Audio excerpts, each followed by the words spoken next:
Hello, good evening, and welcome to the January 28th Council Study Session for the Issaquah City Council. My name is Councilmember Victoria Hunt, and I'm joined by Councilmembers Goodman, Martz, DeMichelle, Walsh, Hall, and Ray. And on our agenda this evening, we have 4 items, and we will be taking public comment on items B through D. The items are in order. Item A, recognition of Sheldon Lynne, Public Works Engineering Director. Item B, ID 0586, Cemetery Management Agreement. Item C, ID 0603, 2021 to 2022 Human Services Grant Funding Approach and Target. And items ID 0611, Transit-Oriented Development TOD update. And for items B through D, we will take public comment as is noted in tonight's agenda, and there's guidelines for public comment also in our agenda. So with that, let's get started with agenda item A, recognition of Sheldon Lynne, Public Works Engineering Director.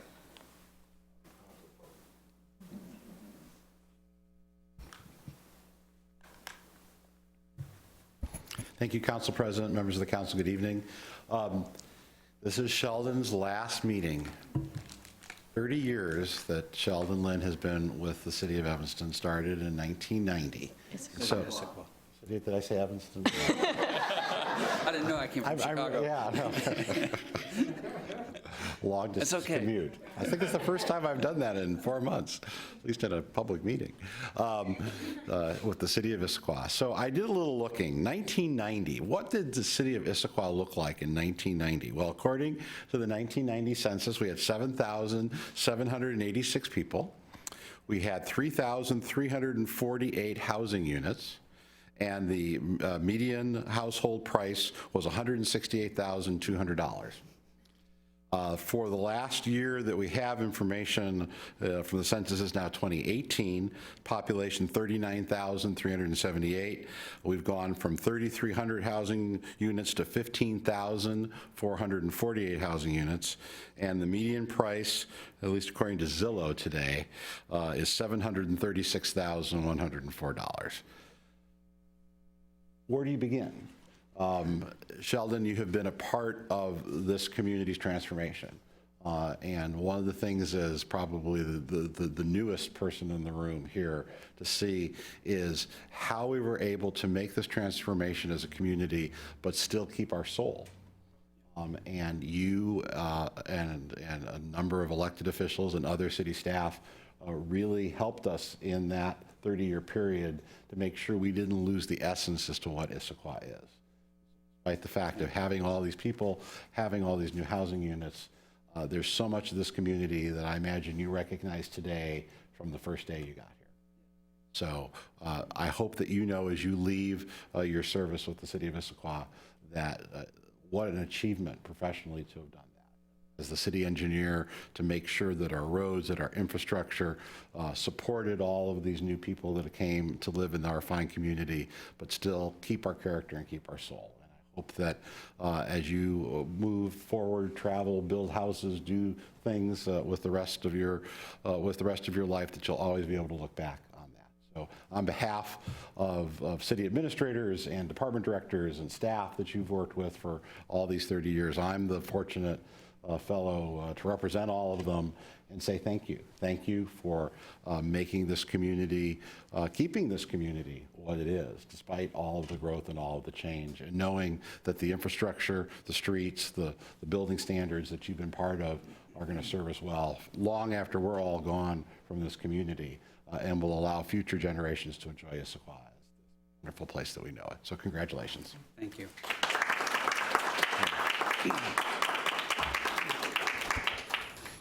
I want to say thank you to the current council as well as past councils that I've had the opportunity to work with, as well as mayors and other staff along the way. Wally, you're right. There's been a huge amount of change since I first started.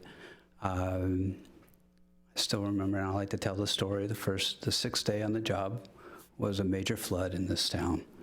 And I can remember waiting around in this community knee-deep in water, going, what did I get myself into? But it has been such a pleasure to work for this community, for the councils, for the citizens. The values have just matched with mine to the T. Build right, work with the environment, improve the environment, and we can all get along together. And it's just been really a pleasure to work here for 30 years. And the support that I've received and seen the administrations receive from past councils, this council, has been incredible. And I just want to say thank you for the opportunity that I've had. I'll never forget it. Thank you.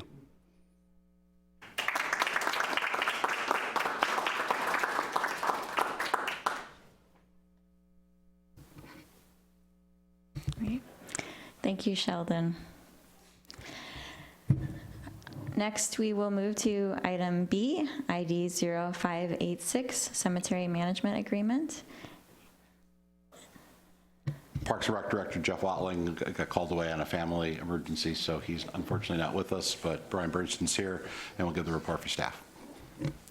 Okay, welcome, Brian. Thank you, Council President. That took away my first joke of like, you might be expecting Jeff, and obviously I'm not him, so thank you. Tonight we're talking about the Cemetery Management Agreement. I am Brian Bernstein, Deputy Director for the Parks and Recreation Department. Tonight, staff is seeking direction. Oh, sorry. And thank you.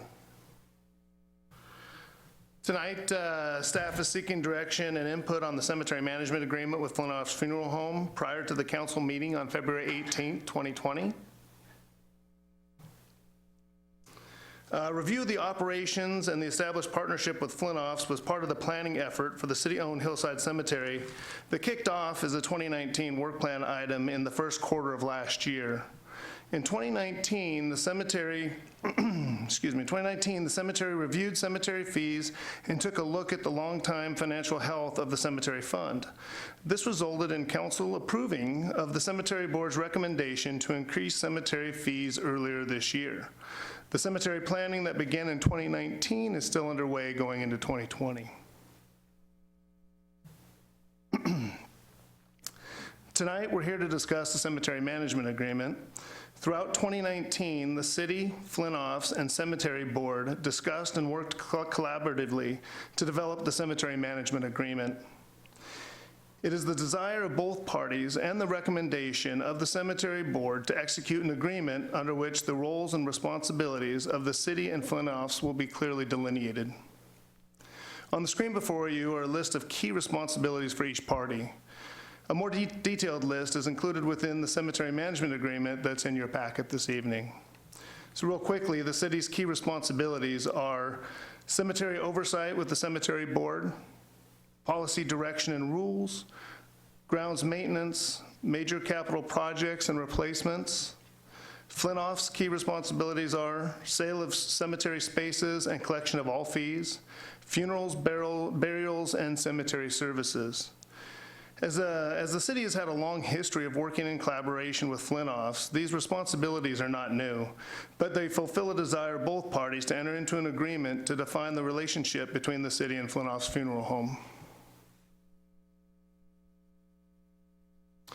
So Agenda Bill 7780 will be coming to you for approval on February 18th, 2020.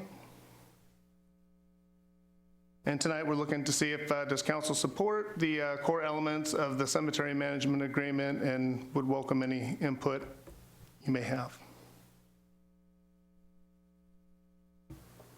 Thank you, Brian. Council, I think first we will take, let's see, if council has any questions at this time. No? Okay. I did have one minor question. I know that the Parks and Recreation Department is, I believe that it will be renamed to include community services, and so I noticed that in the agreements it's still Parks and Recreation. So as that change goes through, I wanted to make that comment. Councilmember Ray? Are you looking for comments or just questions at this time? Questions, and then we can take public comments if there is any, and then we can move into Okay, I'll hold off then. direction. Okay. Any other questions? That's true. Mine was more of a comment, so. Anything else? Okay. Is there any members of the public wishing to speak on this item tonight? Public comment? No. Okay, in that event, we'll move on to council comments. So Councilmember Ray? Thanks. The first one is a super small nit on the agreement. When it talks about, it says director means the city's director of parks or recreation or his designee. I wonder if we could slide in a general neutral term there. Absolutely. And then the second one, and this may be larger than this agreement, but do we require as a city, our contractors, and this is what Flintoffs would become, to do equal benefits for domestic partners? Good question. So, I'd have to get, oh, do you have an answer? okay, yeah. I'm just wondering, it's sort of a larger in context question than just this contract. And we'll follow up. Thank you. Yeah.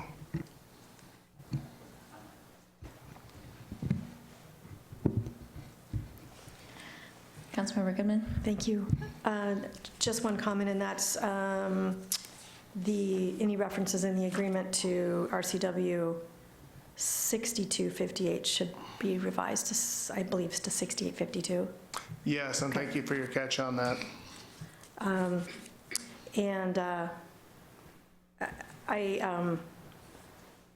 I read the agreement, and I appreciate the fact that it seems to cover everything historically that have been the responsibilities of Flintoffs in the city. And I just thought it was a really thorough agreement. Oh, thank you. Yeah, a lot of eyes were on it, so thank you.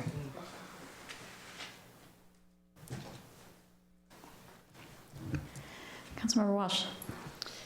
So in the case of a sale of Flintoffs or something else that causes the company to change hands, since this is such an integral part of us as a community, is there any clause or anything that we should be doing in that case? Good question. Can I, if you don't mind, I do have phone a friend, if I could, and Alan Flintoff with Flintoff Funeral Home is here and can help answer some of those direct questions.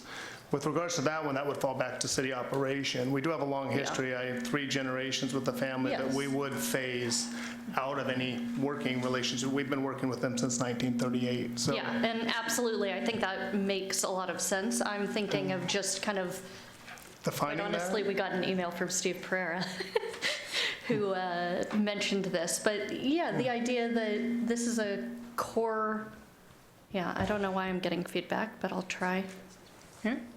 But yeah, if there was to be a corporate acquisition or something that changed hands outside of the city, how we feel about that as a city and whether or not there should be any adjustments, and then also just generally, does this contract continue through a purchase? I assume the latter, but. Yes, I assume the latter as well. I can't pull that up. It's on It's in there, page, though. it's on page 13 of the packet, page 9 of the agreement. There's an assignment provision, which is a fairly standard assignment provision. It would say that this agreement shall not be assigned in whole or in part by Flintoff, nor shall any right or privilege herein granted to Flintoff be sold, transferred, or assigned without the express prior written approval of the city. I don't think that covers a sale of the entity operating as Flintoff. I mean, if it was sold to another corporate entity, then this provision would not allow for assignment. But if the business was sold to a different party and operated as such, I don't know that this language covers that. So if the council would like the city attorney to look at that and have some provision added that would extend the assignment. The specific idea was if Flintoffs was acquired or ownership changed to somebody outside of the city, or, you know, some idea like that, because it is such an integral part of the city, whether or not that's a concern for us. Well, the assignment provision says that I believe it says that Flintoffs can't assign it, so the city is in control of whether or not it gets assigned to somebody that's outside the city. So I don't have a concern, but certainly if you do, then. And just for clarification, this agreement was vetted with our city attorney.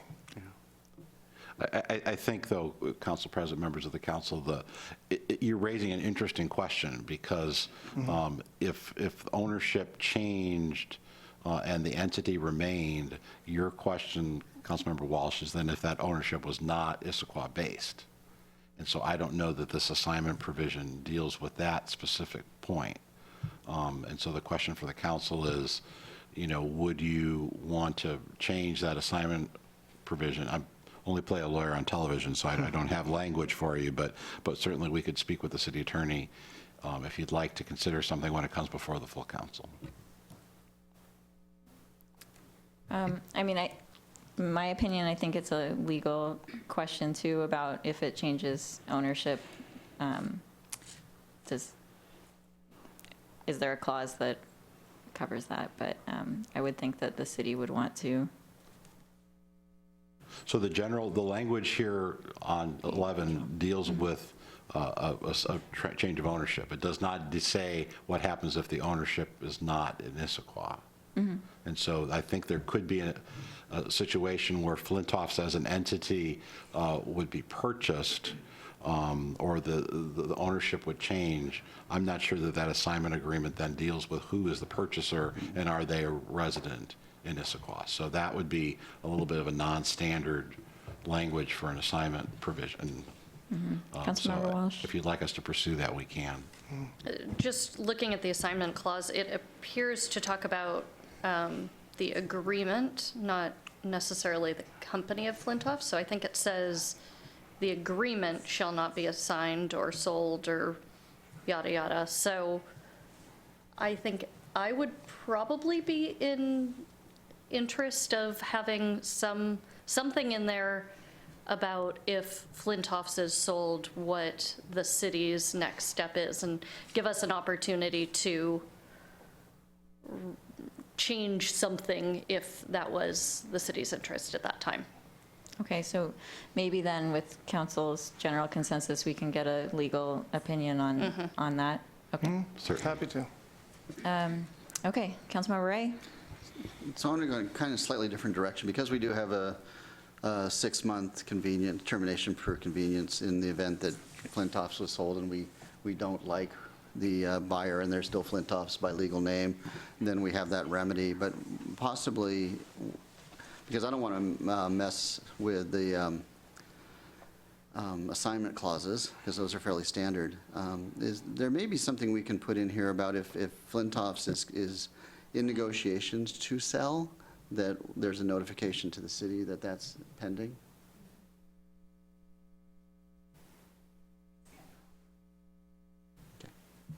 Until I die, it's not being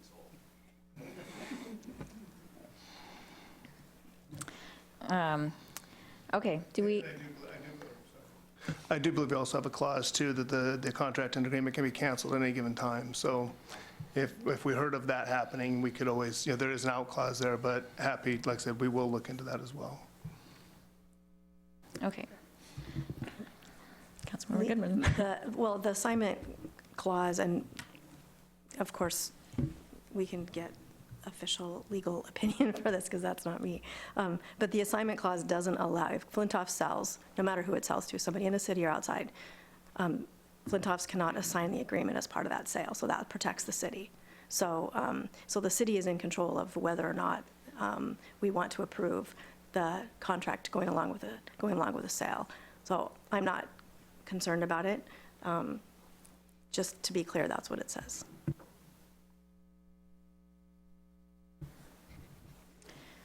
Okay, and additionally, there is a question in here, which is about if we're generally in agreement with the core provisions or the core elements of the cemetery management agreement. So speaking for myself, I am generally in agreement. I think it seems very thorough. It seemed also, one question I had was about the maintenance of the grounds, and it seems like there's the city doing general maintenance of the grounds, but as there's many other things specific to the graves that's very detailed about the maintenance that's also done by Flintoffs, which I thought was very clear. And I'm also supportive of the cemetery board and the cemetery board continuing to work with Flintoffs and work with the city to provide oversight. So I'm generally supportive. Does anybody else want to give general direction about support for core elements of the cemetery management agreement or not? Councilmember DeMichelle? I'll just plus one your comments. I thought it was very, very thorough, and I thought that many different contingencies were addressed, and also it seemed like it was based in probably practical experience since 1938, right? So, yeah, I am supportive of the agreement.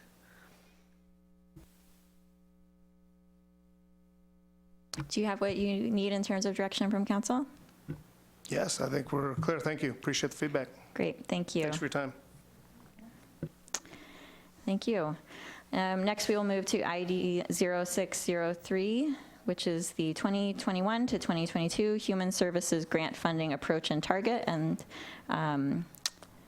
this will be presented by Monica, Human Services Coordinator.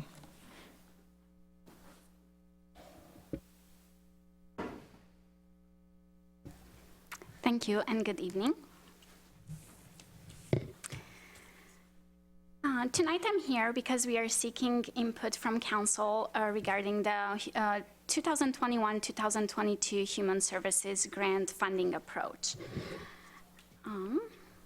Human Services funds typically are awarded on a 2-year cycle, and the public release of the grants typically happens in March, followed by the Human Services Commission that reviews the applications between May and September and makes recommendations to City Council for approval and review. For the 2021-2022 Human Services grant cycle, we would like to focus our initial council discussion on the grant approach only, and then return to council later in the year during budget process later to talk about the funding level also. So, with support from and prior guidance from the Human Services Commission, we would like to add 2 new pilot projects this year, this funding cycle, to the traditional human services grants. And specifically, we would like to propose to add a direct contract for services. This would be approximately, we estimate, a 10 to 12% allocation from the existing human services grants or pool. This project would be to serve targeted needs in the community. And then we also propose a second pilot project that would allow us to allocate about 2 to 4% of the existing human services funds to help support small culture-based and community-based grassroots organizations who lack the infrastructure and means to apply and comply with all the traditional human services grants. So, just a few things about the traditional human services grants. This project is typically part of a larger regional collaborative of 17 other cities, and offers organizations the option to request funds from multiple cities at the same time, and also provides for a coordinated reporting system. Funds are distributed based on identified goal areas that range from basic needs such as food, shelter, supportive housing services to other support services such as counseling, medical and behavioral health treatment, support for domestic violence. I'm sorry, I just couldn't. You're good. Support for domestic violence, legal aid assistance, education or job services. This process, it's typically advantageous to larger organizations who have regional presence, provide services in multiple cities, However, it limits access to smaller organizations who, again, might not have the infrastructure in place. Sometimes the small organizations might only have volunteers. They might not have a grant writer who can apply for grants and follow all the steps and tracking requirements that we need for the traditional human services. Also, another small limitation of the traditional human services grants is that it's limited in impact because we focus typically on a wider allocation of resources. Smaller amounts of grants typically are awarded to ensure that more organizations receive support. For example, for the current grant cycle, from a total of $495,000, we allocated grants to 63 programs from 38 organizations. The grants ranged between $4,000 and $8,500, the majority of them, with the total awards representing 50% or less of the actual funding requests. So therefore, our first pilot project that we would like to propose, the contracts for targeted services, would allow for this project would provide opportunities to better align service needs locally with and have a focused scope of services. This would also allow us to have a bigger impact, a more meaningful impact and effectiveness for our funds, and would allow us to consider an outcome-based approach for reimbursement. Currently, we reimburse organizations as on a fee-for-service model. So for this coming human services granting cycle, we would like to propose to use the pilot for the contracts for targeted services to fund a outreach and case management service for Issaquah. This would allow us to address limitations with the homeless outreach services in the region. And we would like to allocate, as I said earlier, 10 to 12% of the human services funds. This is the equivalent of $50,000 to $60,000. And currently, the funding allocated towards outreach services, it's approximately $26,000, and it is divided into 3 separate organizations.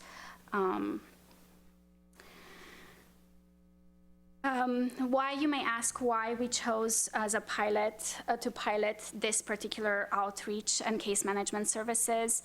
This came as a result of the initial preliminary healthy community strategy data that we gathered through interviews with stakeholders in the community, interviews with staff, outreach to the local community, and also we interviewed current outreach staff that we support on a regional level, and they reported that the geographical area that they need to cover, sometimes it's more than 600,000 square feet, and sometimes it may take up to 6 weeks before they're able to come and outreach, provide outreach services to Issaquah. Then the next pilot project that we would like to propose, it's a grassroots grant, and this would support then smaller culture and community-based organizations. This project would allow for a separate, more flexible granting process to support these organizations. And we are aware that many of the small organizations can be more effective in reaching the community, especially the diverse community in our area. And also, we understand that they might not have the infrastructure in place to really comply with all the tracking requirements that we propose. Therefore, we would like to propose to allocate approximately $10,000 to $20,000 towards this project. We estimate that there are approximately 1 or 3 to 4 organizations in the community that could benefit.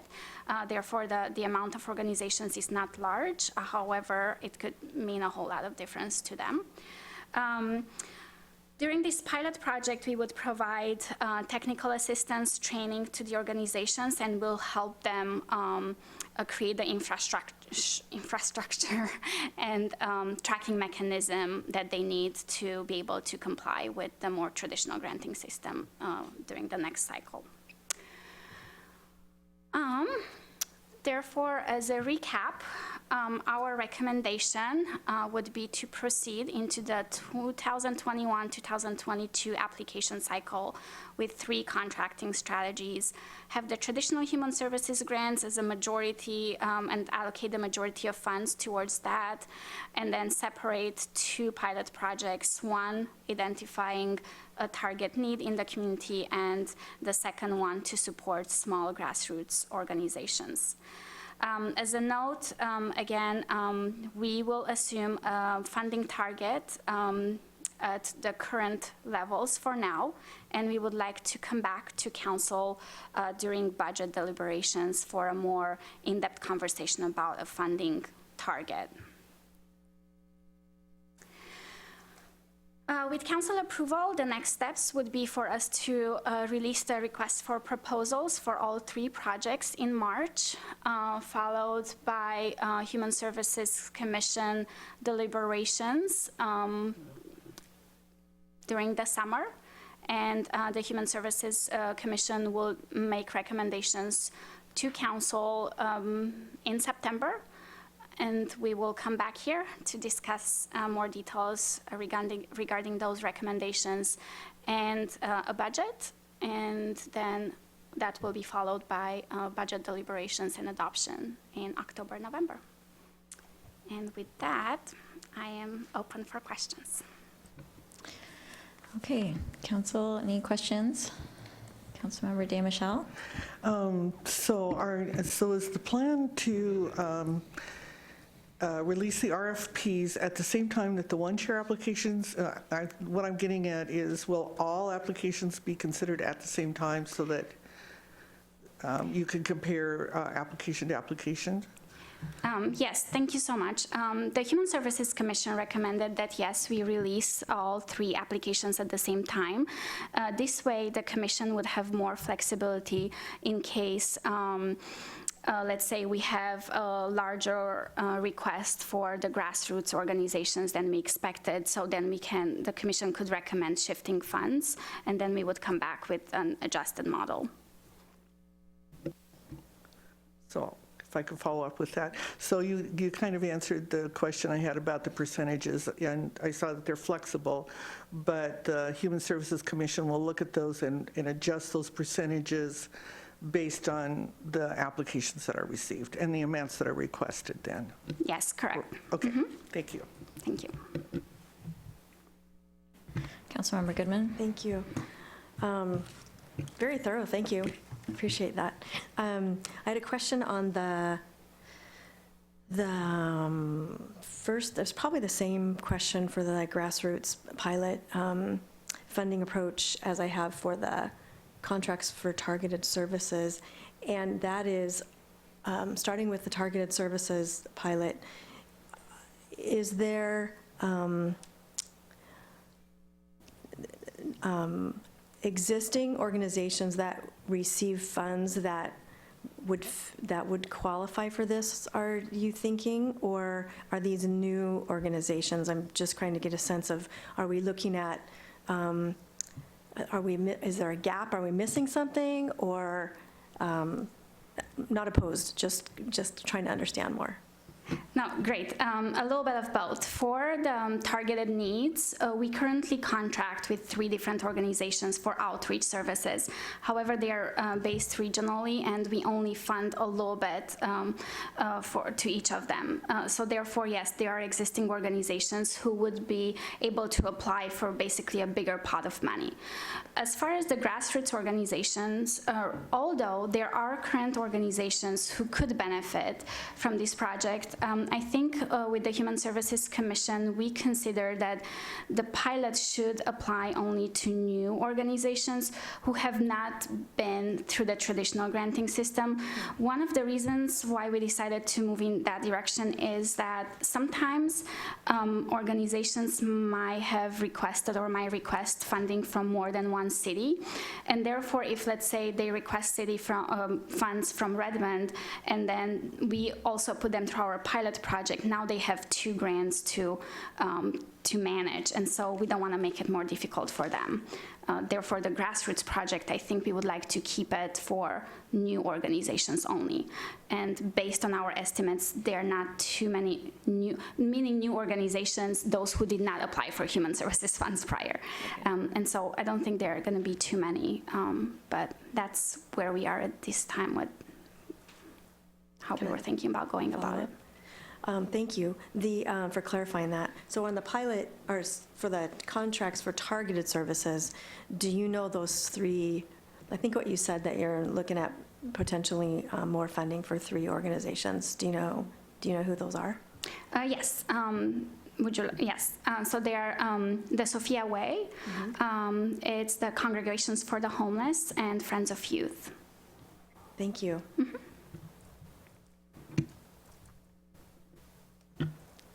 Councilmember Martz? So I will be interested to see when it comes time to put all this together and get it in front of council during budget deliberations. I'll be interested to see the proposed 2021 versus what we've got in there for 2020. I'll be wanting to understand the overall funding map sort of to the community, and what it would look like both before and after. I guess I'll be sensitive to, I know that we're being careful with money. I want to make sure when I hear about some of these that we're not going to wind up relieving existing funding needs like in the general fund or other places at the expense of the folks that historically have pulled from this pool.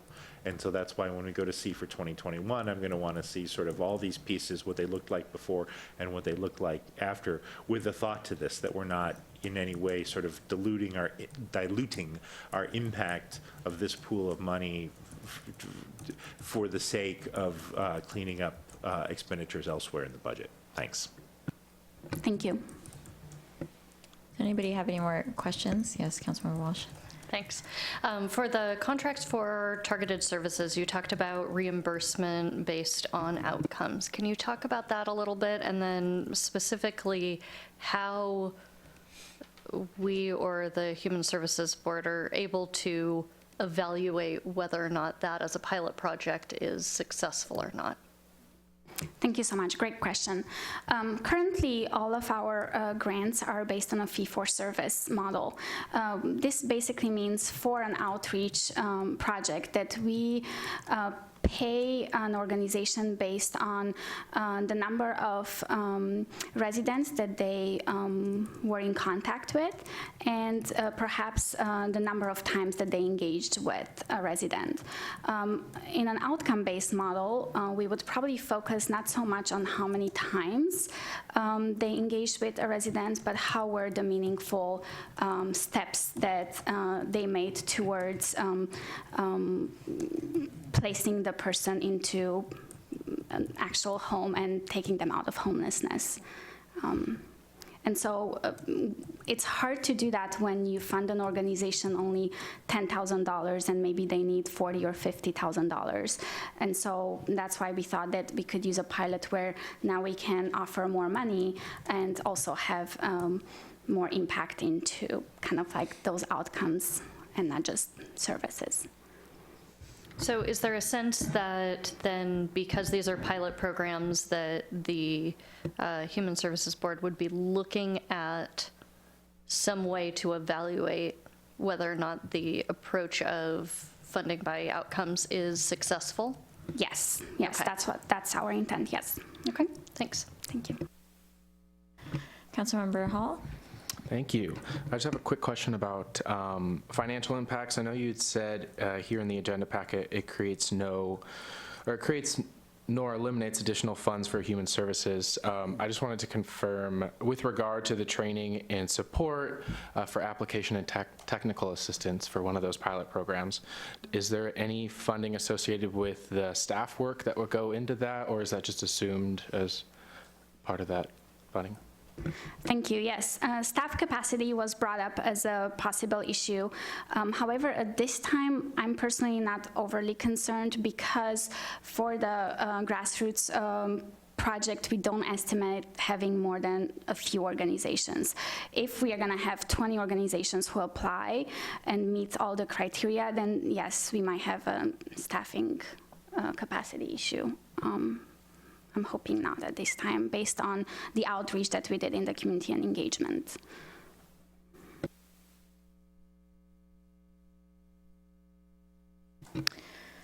Any other questions? Okay, I had a couple questions. So homelessness and associated services is the targeted service this round, but would that be reassessed every year, or is that a long-term readjustment? Right, yes. So it would be reevaluated every 2 years, since the funds are on a biannual cycle.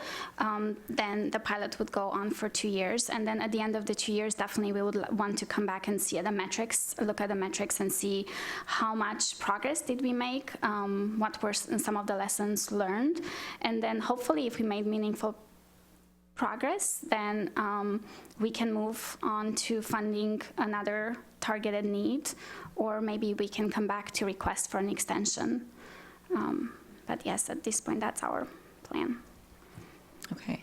And within the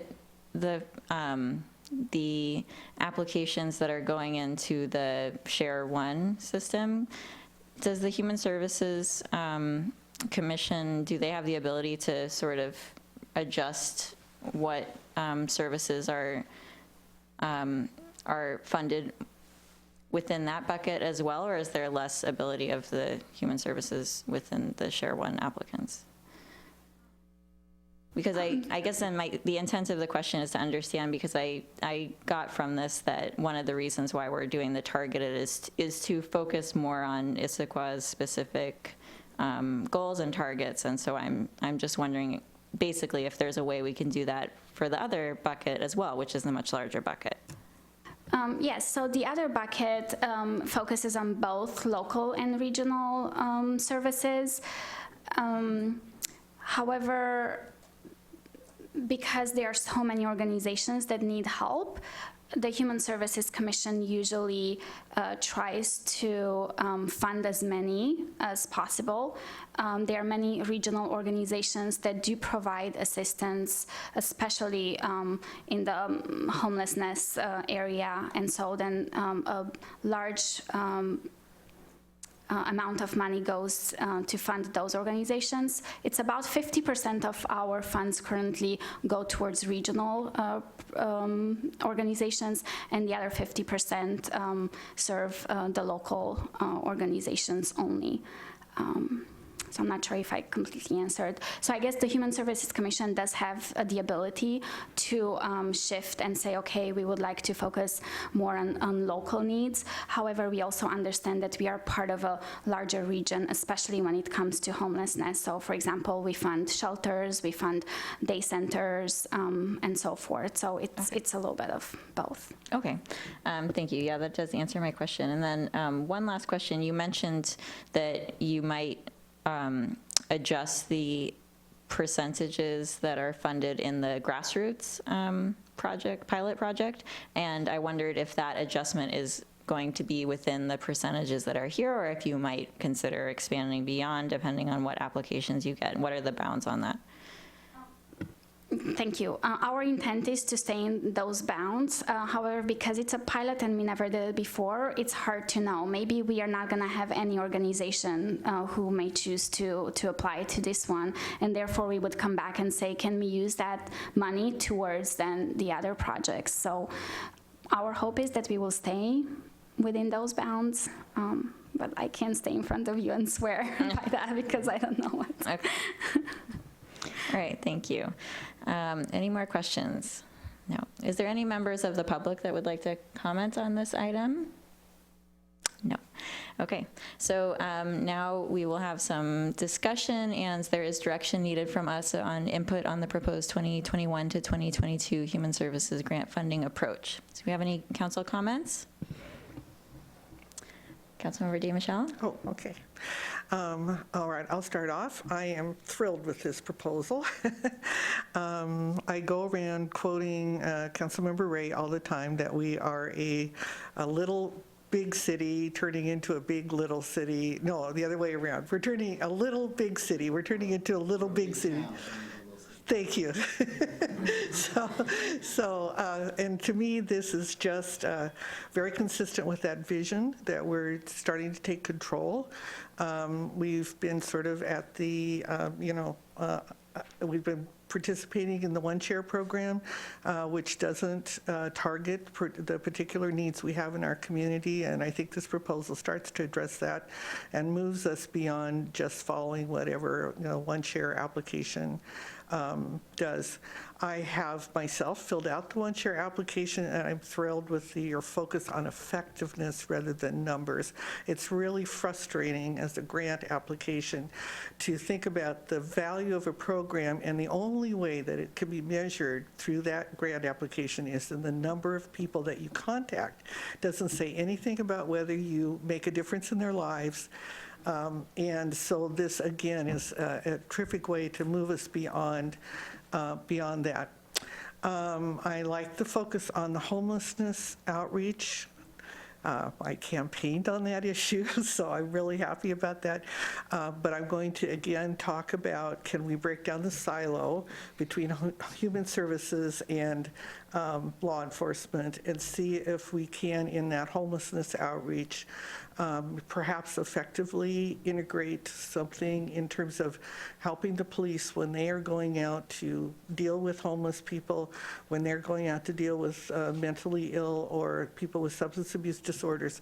If somehow we could bring those together, I would really love to see us try to break that silo down and become working together. First of all, it's a great way to do outreach because they are working directly with those issues. And then finally, the emphasis on the help for the grassroots and the small groups is very consistent with what One Chair has been trying to do. And I'm thinking this is a great way for a local response to actually carry out that vision that they have. They've been trying to do this, and I think we can do it more effectively at the local level. So the entire proposal, I think, is visionary is the word I'll use. I'm really, really thrilled with it, and I commend you. It's really good thinking, so thank you so much. Council Deputy President Ray?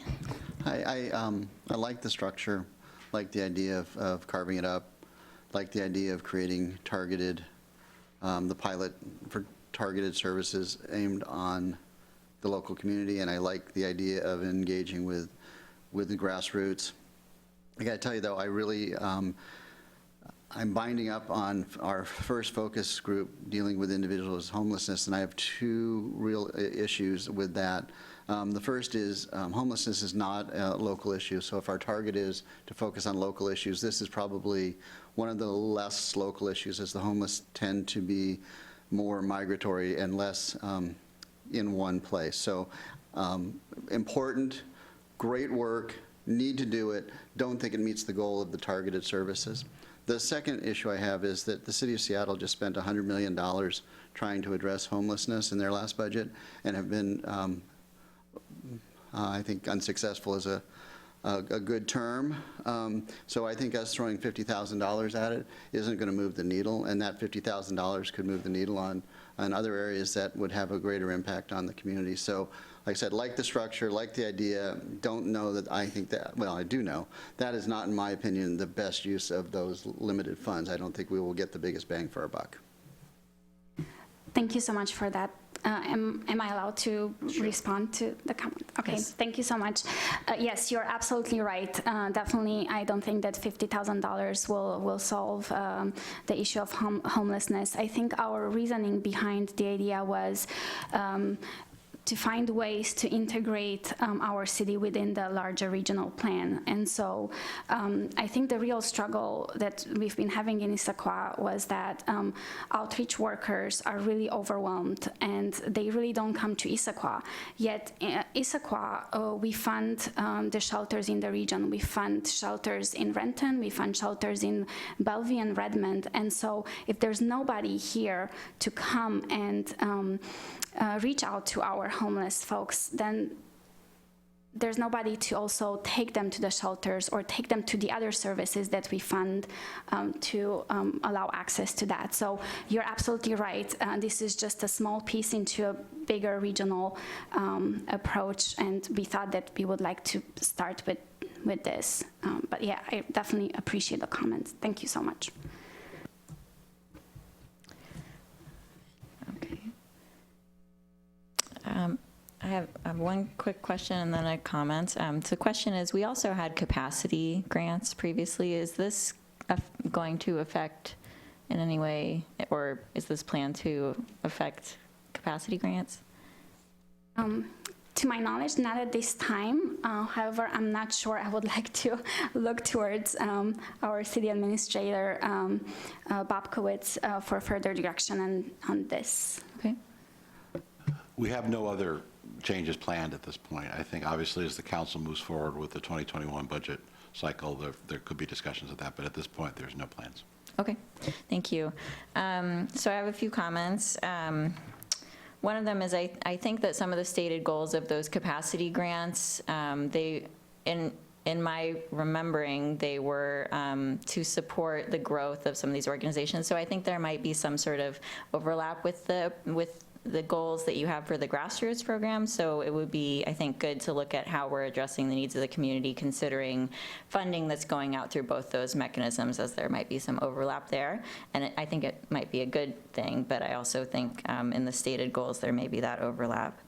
I wonder if there might be ways for us to work to make the Share One application process easier. Again, it seems like having one application for all these regions in a way that should make it easier, but I gather that it's not as easy and not as user-friendly as it could be. So maybe that's one area where we could work with those individuals to provide our feedback as a city, that we've worked with organizations to try to use this program and would like to find ways to make it more user-friendly and more accessible to more people, because there's a lot of funding going into that system or being distributed through that system.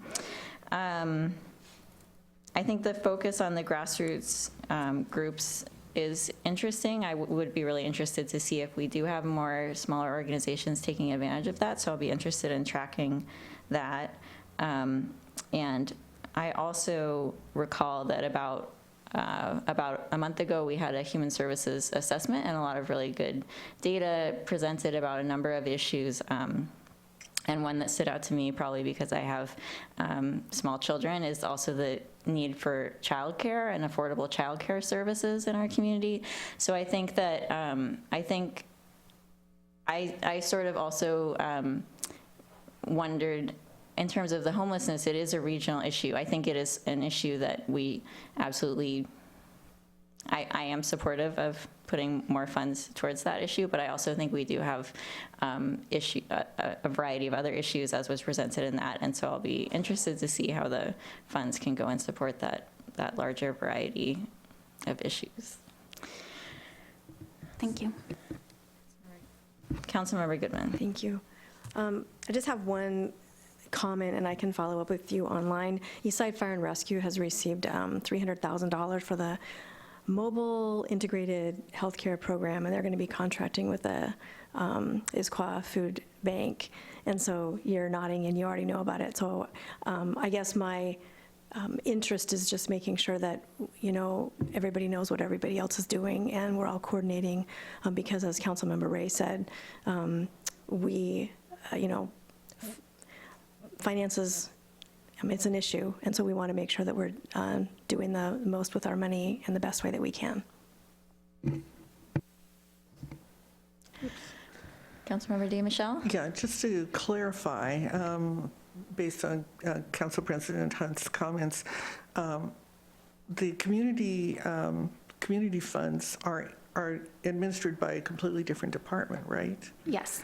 Yeah, is there, and I like her suggestion that maybe we should look at how those could go together. And so I'll just say that it might be good to take that chunk of money and see if we could add capacity, but through a general granting program. Just an idea. Yeah, thank you. Okay. It also occurred to me that you're adding more different ways to get money, which one of the goals is to simplify the process. So if we could simplify it across our different processes, that would, I think, also meet that stated goal. Okay, do we have any further comments or direction from council on this item? I'm not seeing any. So I think, do you have what you need from council? I think so. Direction? Okay. So, Council President, members of the council, then we will move forward. I will take the comments that we've heard, but I did not hear anything that was contrary to the recommendation. So we'll work with the Human Services Commission to implement this. Deputy Council President I Lynne? had some objections to what was presented, and I think I was pretty clear on what those objections were. And I'd like those to be addressed because, I mean, I understand what you're doing, but it's inconsistent with what you said the goal was of that particular grant, and so I want that resolved. So, Council President, I ask, what is your direction?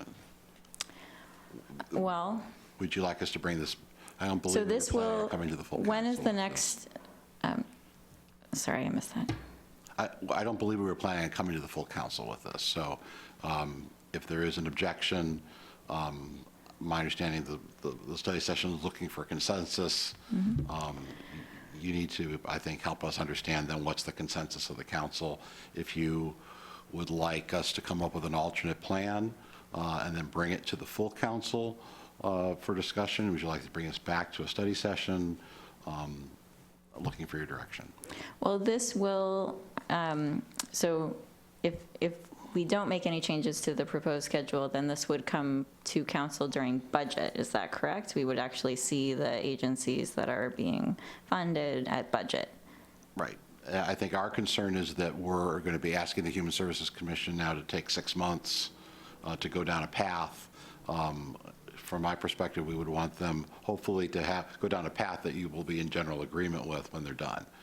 To say, no, this is not what we want, then that either would require you to send the issues back to the Human Services Commission to reallocate late into the budget process, or some other point, which I think would be difficult. I mean, a lot of it, I think as many of you have mentioned, there's a lot of energy and effort that goes into these applications. There's a lot of energy and effort by the Human Services Commission to evaluate them.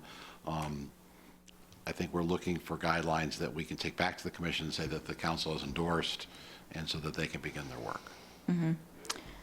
Well, let's have some discussion so that we can provide more of more information about what we're supportive of. So I am supportive of the proposal, generally speaking. I think we could get more information about how the proposal meets the proposed goals. As I mentioned in my comment, I think homelessness is a regional issue, but I think you also made a compelling case for why it needs to go forward. So that's my opinion. Councilmember Martz, you're not. Thank you. I'm generally supportive of this as well, but if we want to build a consensus and address council members' raised concerns, I guess I would propose that the administration come back at the next regular meeting with a draft and a proposed alternate after they've understood Councilmember Ray's suggestion, and we have a chance to review that ahead of time. I really wasn't ready for a debate tonight. Good point, Councilmember DeMichelle. So I am wondering if we can't accommodate Councilmember Ray and also the proposal, because we could look at the homelessness issue as it impacts Issaquah. And there are definitely impacts in Issaquah going on. Homelessness is here. It is a regional issue, but it's impacting our police and our emergency personnel. We know that. It's definitely impacting our schools. It's impacting the community in terms of worries about littering and people sleeping outdoors and those kinds of things. And so if we focused in, and I think there would be ample information about how it is impacting us as a community, and perhaps doing some of that information gathering would also give us a clearer picture of exactly where we want to focus. And then that would, I think, help us delineate this issue from this big cloud of regional homelessness down to how is it impacting our community? Where are exactly the pinch points where this issue is really working for concern in our community? So that would be my suggestion, is that we look at it very narrowly rather than as a great big regional issue. Okay, so we have 2 council members interested in more information at a different meeting about how this would affect us locally, and with the more local focus as is stated in the goals of this pilot. Council Deputy President Ray. I would offer an alternative suggestion, because I think this is a question for the Human Services Commission to address. I would like them to take another pass at saying, is this really the thing where we want to target this biennium, because it's a two-year target on these programs. And I'd like to see some criteria that support the goals of the pilot contracts for targeted services area. What criteria are we trying to meet? And then did we look at other options? I want to be perfectly clear. I completely agree that homelessness is a huge problem that we're facing locally and regionally. I just don't know that it's the biggest problem that we're facing in the city of Issaquah that we want to focus our human services resources on at this time. And I just would like the Human Services Commission to give it another look. And if they come back and say, yes, absolutely, this is the biggest problem we are facing right now that we can move the needle on, and this is how we're going to do it, then I am very supportive of that. But I'd like them to take another look at it with some very specific criteria that says our targeted services grants are looking to do this, this, this, and this.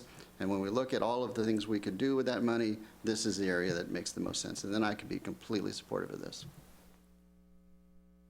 Okay, so would it be possible to bring back that sort of information? Is that a reasonable request? No, yes, absolutely. I'd love to come back. Councilmember Goodman. I wanted to ask Councilmember Michelle.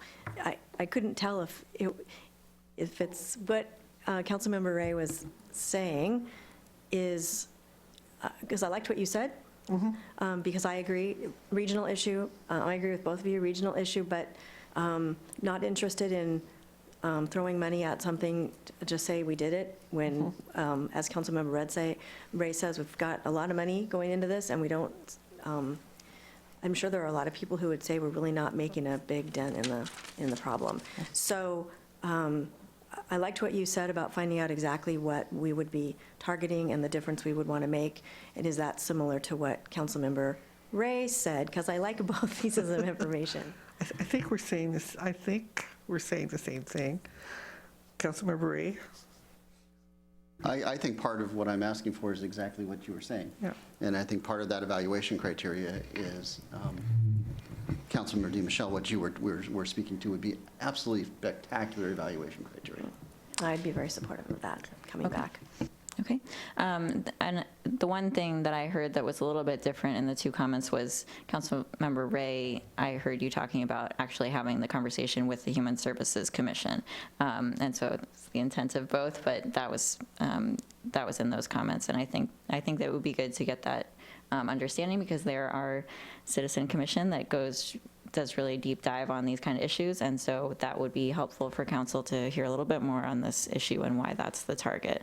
And I think that these organizations were also supported before, so it's a change in how we're supporting the same organization, so that might also be good to tease apart a little bit more to address some of these questions on how we're going to make a bigger impact. Does council have any other? Councilmember Hall. Yeah, just real quick, I'd also be curious to know how this work intersects with the school district's work, because I know they pull in federal McKinney-Vento dollars to support students who are experiencing homelessness in the school district. So, and I know for a fact that there are students experiencing homelessness that live here in Issaquah, and I know many of them, so kind of understanding how that work, how we're stepping on each other. I mean, one of the council members brought up EFER and making sure that we're all being coordinated there. I just want to make sure we're coordinating with the school district as well. Okay, all right. So, Council President, what we will do then is we will, it looks like we can get the Human Services Commission together for a special meeting prior to your February 18th City Council meeting. And so we'll put this on as a regular business item on the February 18th City Council agenda. Okay, and will it be a decision at that meeting then, or it will be information coming back to council? We would be asking for a decision. Okay. And so I think as I sort through the procedural thing, I think at this point we'll need formal directions, since there was not a general direction. So if that's in keeping with past practice, we'll just put it as a regular business item for the 18th of February. That sounds great. Thank you. Thank you. So next we have ID 0611, Transit-Oriented Development TOD update, and this will be presented by Jen Davis-Hayes, Economic Development Manager.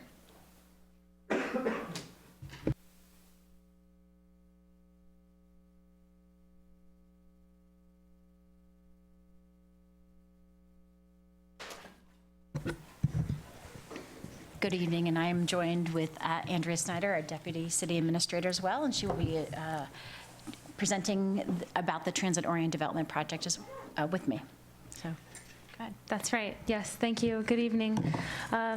As Jen said, I'm Andrea Snyder, the Deputy City Administrator, and I'm going to start off by talking about background and purpose for this evening, and Jen will, at that point, I'll hand it off to Jen to discuss the answers to some of your questions from last time and to go over options for your consideration and discussion. And at this time, I'd like to thank and recognize our development partners, Hal from Spectrum Development and Dan from King County Housing Authority, who are here in the audience tonight, and are available to answer questions should council have some specifically addressed towards our development partners.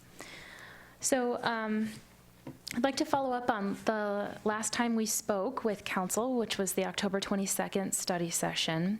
At that time, we asked if the administration could pursue the current RV park site as a relocation site for CenturyLink, which would enable their property in central Issaquah to be used for transit-oriented development and mixed-income housing and a regional services center. At that time, council said, yes, we can pursue that site and to follow up with you with the questions that you posed of us that evening. So that's exactly what we're doing here this evening. So we're following up with some of the answers to your questions. And ultimately, on February 3rd, which is the regular council meeting next week, we'll be asking you for your permission to negotiate with our partners for a land exchange, which means that on February 1st, we're asking you for a strong commitment from the City Council about whether you wish to use the RV park site as a relocation site for CenturyLink or not. Should council be supportive, following February 3rd, we would need to engage with CenturyLink and the developer team to negotiate. We would, at that time, conduct appraisals and do all manner of work to be able to finalize the deal points for council's consideration and potential approval. So that's where we're headed. But again, tonight, Jen already focused me onto the next slide. Thank you, Jen. So again, tonight, we're looking at feedback on the options that will be presented to you, and as well as any additional information that council needs to make a decision for committing that land on February 3rd, next week. If council does vote in favor using the RV park site in this way, then the next discussions with council would really be focused on the deal points, not on whether this property should be used as a relocation site. Just wanted to make that clear. Okay, so by way of background, more background on why we're doing this and what the community could stand to benefit from the relocation of CenturyLink to the RV park site. The transit-oriented development project would consist of 2 buildings, over 355 residential units. 175 or more of these units would be affordable at 40% to 80% of the area median income. This also includes 34,000 square feet of commercial space, which includes the Opportunity Center, that regional services center that I mentioned earlier, as well as a quarter-acre public plaza. We believe that as we presented on last time in the October study session, we believe that the RV park site is really the only other possible relocation site for CenturyLink. So if council does not wish to consider the RV park site, then we have an alternative option, which Jen will be presenting on later. But that is the refresher on what the TOD Opportunity Center project is. And as we talk about relocation sites, as you may recall, the CenturyLink site is located right next to the transit center on the valley floor, and we had previously contemplated what we refer to as the King County Roads property site as the relocation site. CenturyLink over the fall said that that was an unacceptable site to them. Since then, we have been looking around for any other possible relocation site inside or outside of Issaquah that would meet CenturyLink's criteria for relocation. The best and only site that we have been able to identify since really the summertime is the RV park site, and what the city currently uses the RV park site, which is, as you can see in this graphic, right next to the King County Roads property and directly to the south of the Public Works Operations facility. And we do anticipate more discussions this week with CenturyLink as to whether they would be accepting of that site. So more updates to council on that as we hear more from CenturyLink. But for now, I will hand it over to Jen Davis-Hayes to talk about the site plan and where we are with that. Great, thank you, Andrea. Since we were last here in October, our development team has worked with CenturyLink to develop this preliminary site plan. And when I say preliminary site plan, it is very preliminary, very high level, looking at the operational needs of CenturyLink, could they fit on this site plan? And so that is the conversation we're going to be having with CenturyLink later this week. And if they say yes, then we would go forward, and if the RV park is an option from council, we'll go forward and develop the permit-ready type of design plan, which will address all of the other issues and development standards necessary for this project. But right now, we're at a very preliminary site plan level. And this is an example. So basically, the site in the area in blue is what would remain city property, and the site, it's a little hard to see. So the site to the, can I use a mouse? Yes. All right. So this area would then actually be what we would convey to CenturyLink if we would proceed with this property as a relocation site. So right now, this is the entire RV park site. There would be approximately 17 remaining sites available for RVs, and the 2 mobile homes, which are right here and here, would remain intact and not be moved. And so again, just a recap of the recent timeline.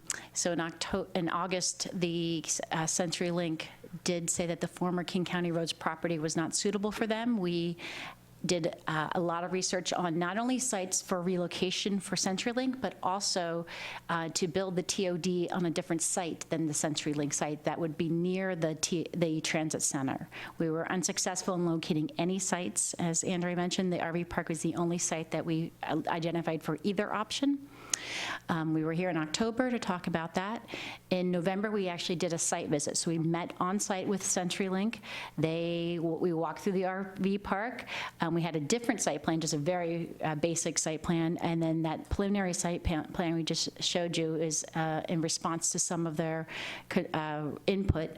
And then that site plan was presented in December. And we're looking for having decisions from both City Council and the CenturyLink in February to move forward.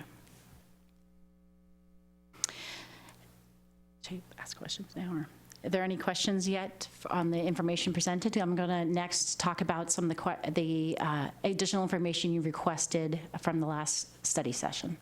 Councilmember Martz. So at one point, there was a question about the Target site, not Target as in the store, but the proposed location for the housing site next to the transit center, and whether that property was resolved as to the boundaries and whatnot. Has that been resolved? No, it has not been resolved, but we have had conversations with the adjacent property owner to a point where we think a solution is possible.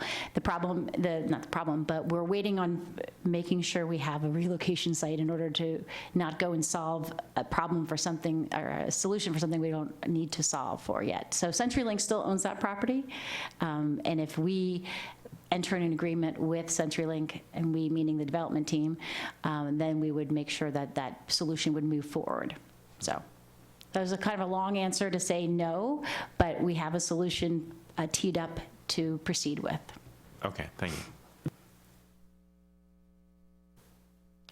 Okay, so at the study session in October, there was, as you may recall, we came pretty early in the discovery process of the RV park. We did not have a lot of information to present to you about the nuances and how many people lived in the RV park and used that on a short-term and longer-term basis. So since that time, we've done some research, and in the memo have spelled out some more details. So one of the questions was how many people are actually in that site? How many people use that site on a regular basis? So there are actually 56 spaces. So I believe I might have said there were a little more in the last study session. And I also know that I said there was only one mobile home, but we discovered there are two mobile homes. So one is owned by the city, and one is leasing a space just like every other RV there. And there was the question about the longevity and the tenure of some of those users. So basically, it's an RV park that rents out by the day, by the week, by the month, but some users, approximately 20, are there throughout the year or even longer, so they are there for longer than a year. The revenue that is currently generated for the city water revenue fund is approximately $94,000 a year, and that's consistent over the last few years. And that's, again, was asked about if that goes away. And as you may recall, the RV park was always considered to be a temporary use, so that revenue wasn't accounted for in a long-term sense. There was also a question about what's the value of the RV park. And what did that mean into the deal points we'll be dealing with later with the land transaction. We did an estimate based on a Kidder Matthews appraisal, independent appraisal of the former King County Road site that was done in May of 2019. And this estimation I have up here is merely utilizing information that Kidder Matthews estimated looking at the market for this type of land and just extrapolated to give you a ballpark. We will, if council says that we have the permission to move forward with using this as a relocation site in the negotiations, we will do an independent appraisal, and that value then will be utilized to replace the value of that property into the Water Revenue Fund, which is how this property was purchased in 1994 with the water revenue funding. So that requirement by law and is to replace that value of that asset with something at least that value. So we have believe that we can believe that we would transfer the former King County Roads property to the water revenue ownership. It's all owned by the city. It's just different fund sources in our books. But we have talked to our city attorney to ensure that we understand what's required for that. Any questions about the RV park information presented? Councilmember Goodman. Thanks. So purchased it with water revenue funding and could basically substitute another property is what you're saying. And where's but it's not just about a property. It wasn't this plan to be used for an expansion? And so then where's the King County Road site? It's really not apples to apples is what I'm getting at. So where's the road site? I guess I maybe cross paths a little bit. So the replacement I meant was more about the value of the land of the RV park. So let's say it is 689. Right, I got that part. So where's the road site, the King County Road site? Isn't that over off of? We can go back to the map. Oh, yep. The King County Road site is right here. Highlighted in blue. And this is the RV park. Oh, and so this is adjacent. What's the one right next to it? Yes. Oh, that's the one we've talked about. Yes. Where? Okay. Yes. Sorry. I was thinking there was another property on this side of the city. Okay. So we'd look at if the values are similar. If not, again, the full value of what the RV park would be appraised at would need to be replaced by, the city to transfer that value in. We have an appraisal already for the relocation site. We would know what that value is and move forward with ensuring that the assets of the water revenue funding are made whole. Okay, that's also the one that we've heard is problematic so CenturyLink didn't like that one. And so it would also, I'm guessing, be problematic for an expansion there because it would be more development costs if we wanted to expand. I'm just making sure I have the lay of the land, so to speak, accurate. Yeah, and I think as Jen said, maybe to say it a different way, there's two issues at play as we think about exchanging property. One is what has been planned for the RV park site, and it has been in our long-term plans to have this as an expansion of our public works operations facilities, and the possibility of co-locating parks maintenance facilities with public works operations, which would provide for that expansion or the need to expand there. So expanding the facilities and where we would expand such facilities is one question. A different question is making sure that the water utility would be made whole from its purchase of that property. And so that, I think Jen spent some time discussing that in detail of how that could work, why appraisals would be necessary to ensure that that would be that the water utility would be made whole.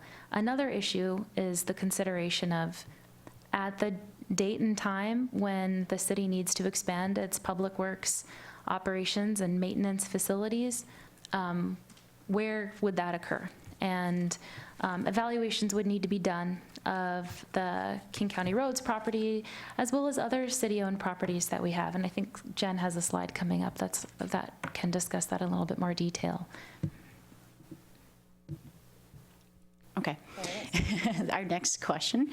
So there was questions about the public works operations and the parks facilities relocation. As Andrea mentioned, there was a master plan that was adopted and updated phase 2 in 2014 and 15 in anticipation of the Klahani annexation and other increased needs.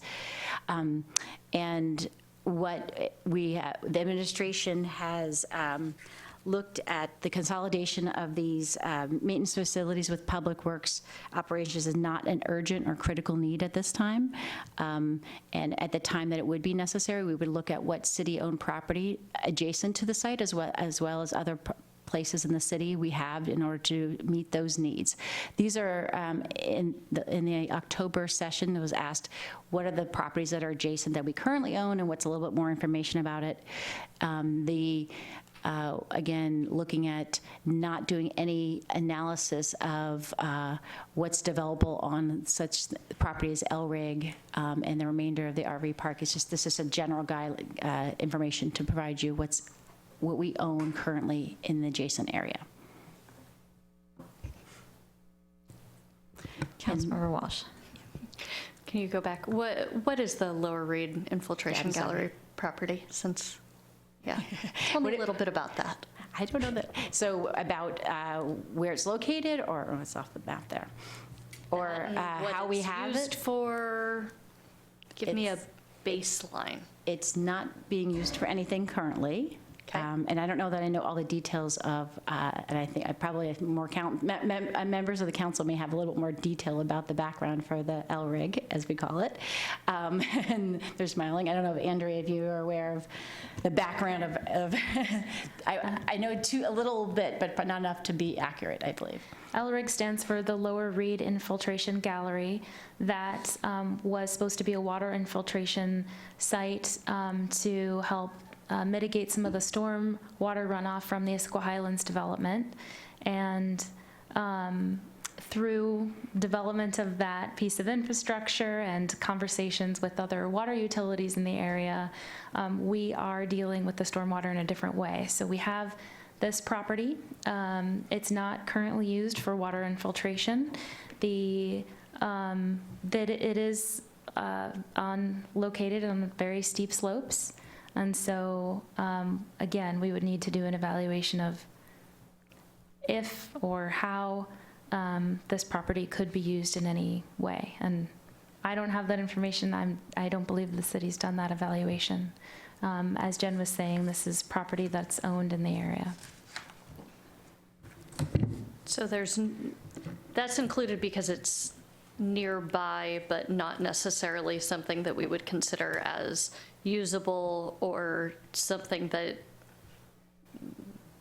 we could consider, we could expand the King County Roads property by X amount of the El Rig property.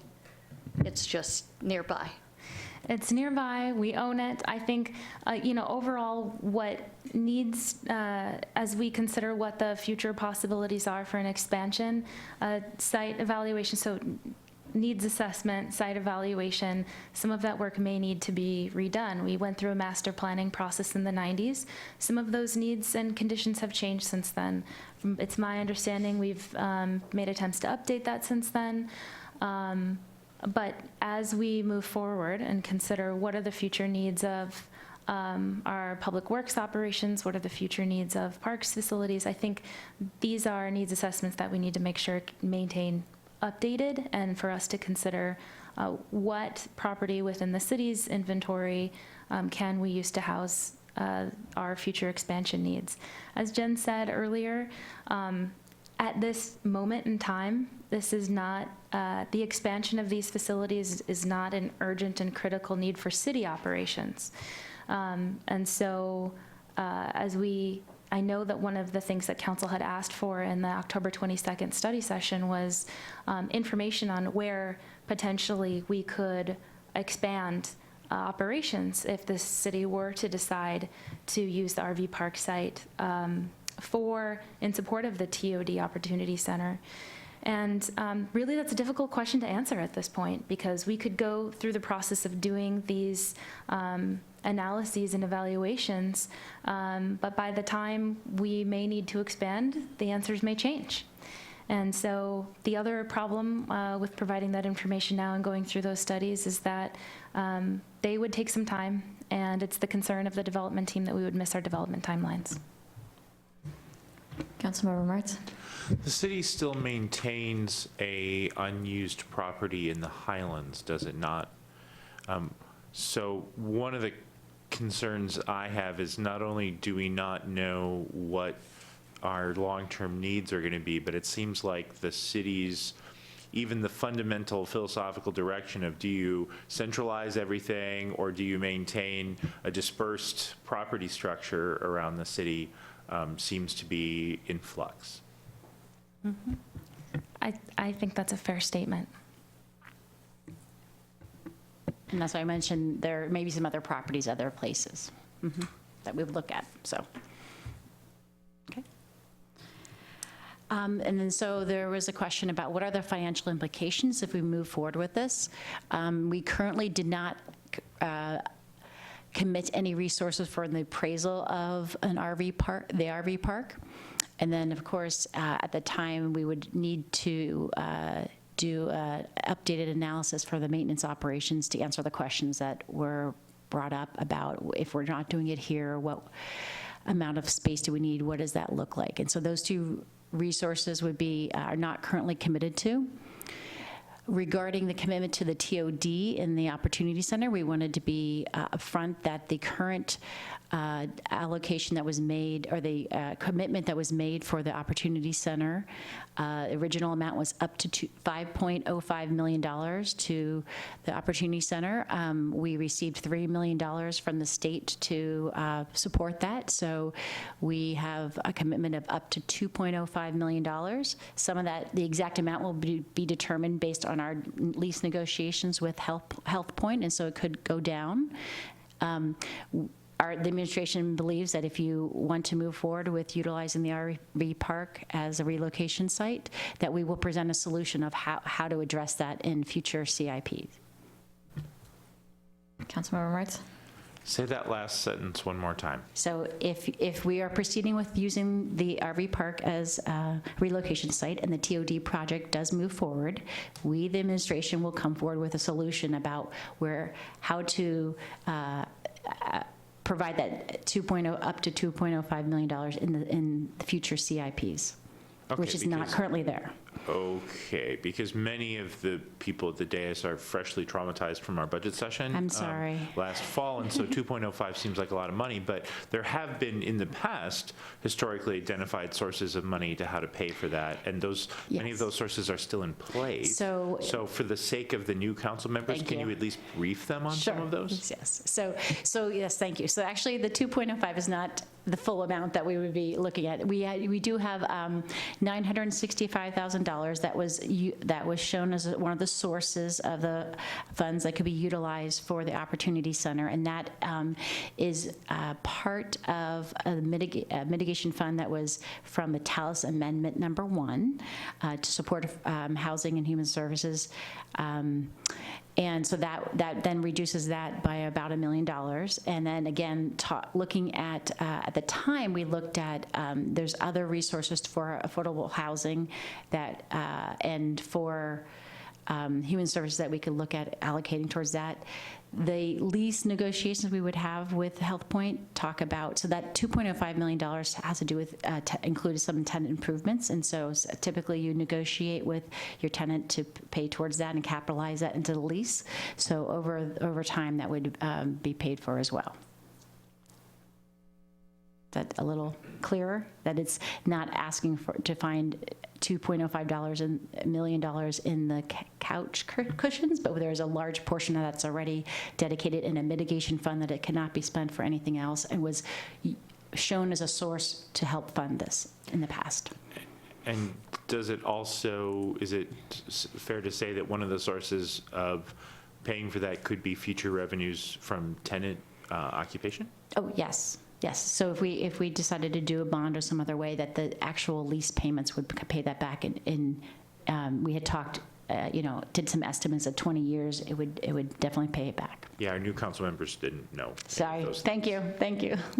Yeah, but for the initial upfront, that it would be paid back over time. So yes, but this is intent, it definitely was shown that over time the city would receive their money back. Thank you, Councilmember Martz. Okay. I have a financial implications question as well. In our previous, when this was going to be shown to council previously, there was a financial implications statement in that packet, and so I had sent in the question to you about how we were making the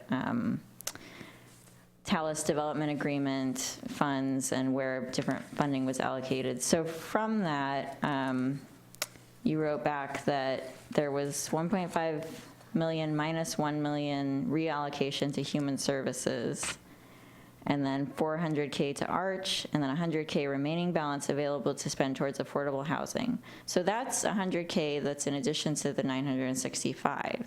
So could Correct. that also be used, just so we Yes. know what Yes. we can use this? Yes. We can use that as Council. well. So it's actually it's 1.065 million that could be used for Yes. this. Currently, that $100,000 is allocated by council to housing, but it is not required by the Talus Amendment Number 1 to be utilized for housing. Council decided that back when we received that money. And the council did transfer that $1 million towards the human services needs. So they have a precedent for doing that. So yes. Councilmember DeMichelle? So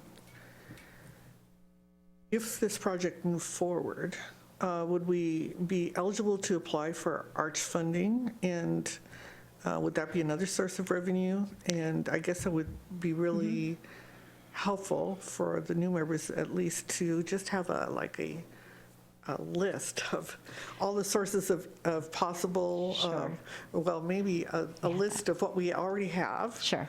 And what we could get if the project went forward, because I think as a project that would be serving both affordable housing and regional needs, we would be eligible to apply then for Arch funding, right?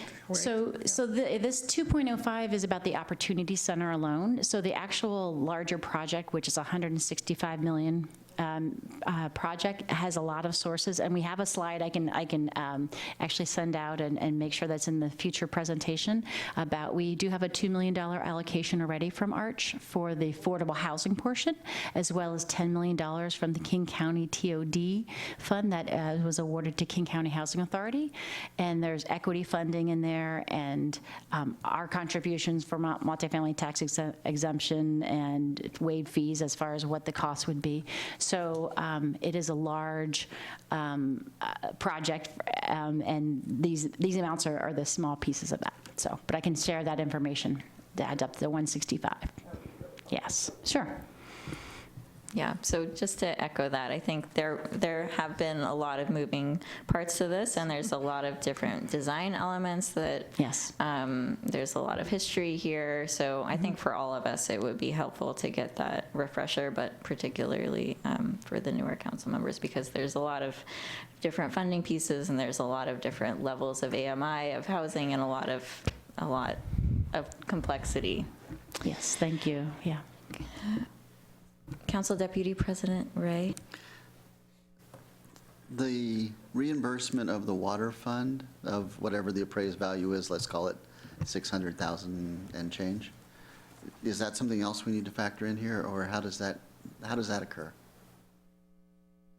So that's the convoluted way I had said before. So if the RV park is 689 or 1 million, whatever that amount is, one of the sources to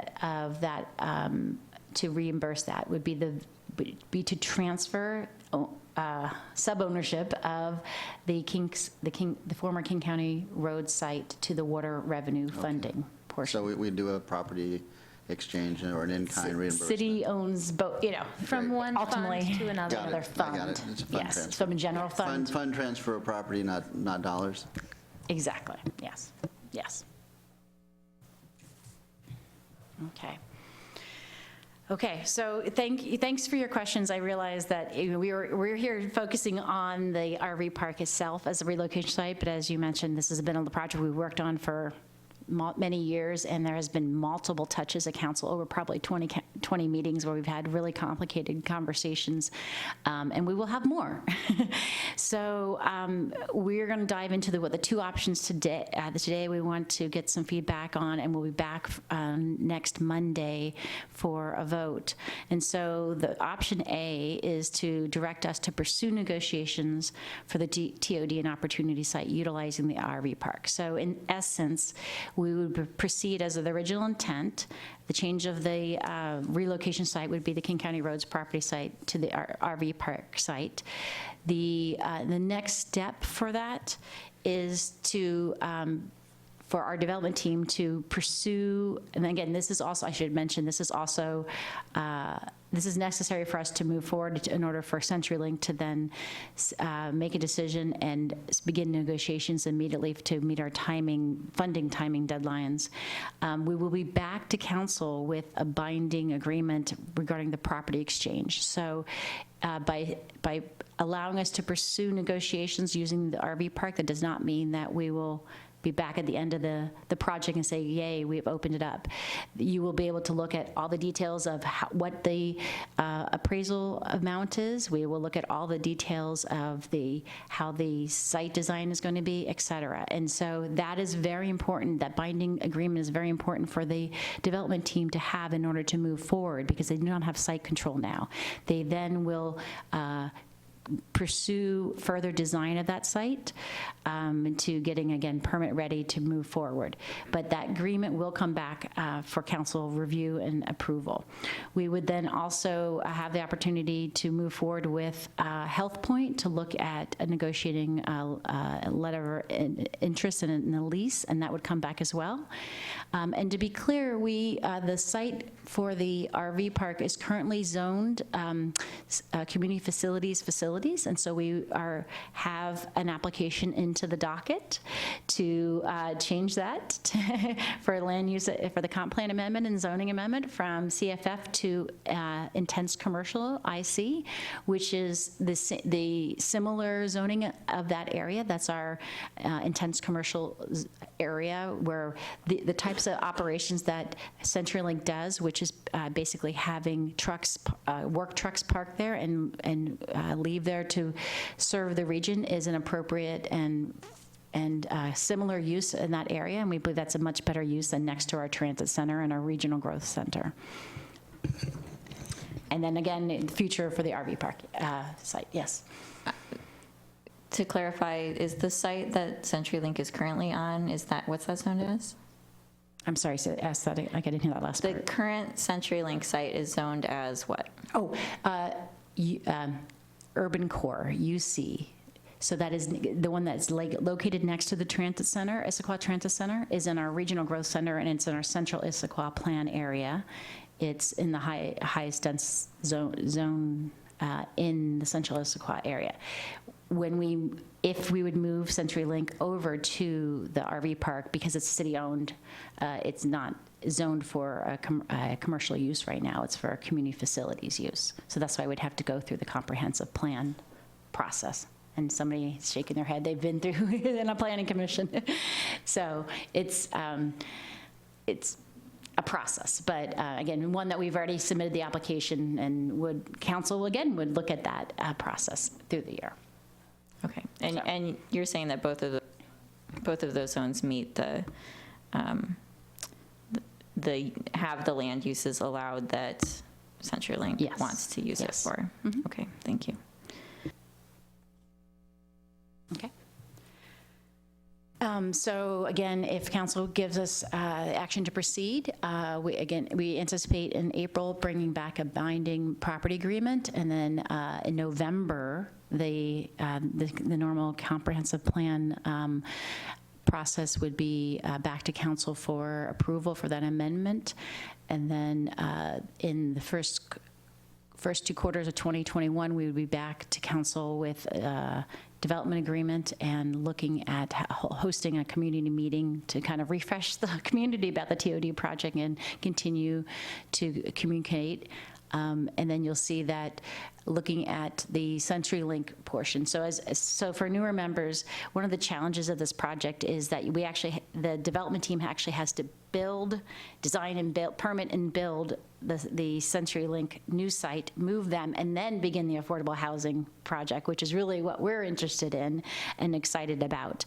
So, but there's that in between step that a lot of projects don't have. So that looks like that would happen between 2020 and 2022, and then the TOD project, which the council has heard a lot about, and we will make sure to provide more refresher, would then be completed about 2025.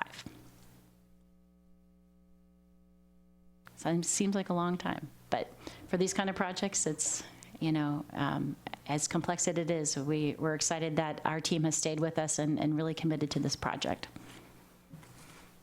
Any questions about that option? Councilmember Martz? So I know that the state money that we have has a timeline associated with it.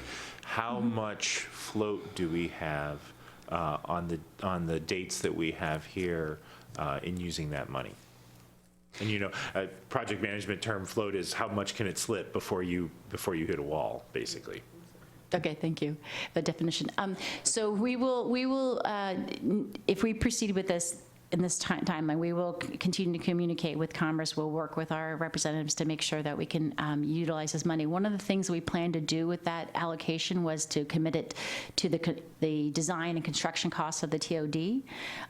So we believe that we have the ability to meet those timelines. I'm not sure if it's a 6 month, if this goes off by 6 months, that's going to be concerned, but we've received reassurances that if the project is moving forward and it's not stopped, that there would be a commitment to maintain it, but not an official commitment, obviously.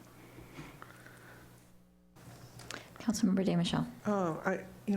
And perhaps I read this wrong, but in the packet, I thought that there were some funding sources that our developer partners were applying for that they thought would be eliminated if we didn't move soon. Yes. So the King County TOD funds were allocated anticipating movement sooner than this. And so we are concerned that if we don't proceed on this timeline, that they could retract that because we haven't met those timelines, and it could be put out for another project in a different city. Yes. And then things change. Arch is another $2 million allocation that they may say, okay, if this isn't moving forward, we would like to use that in a different place. So.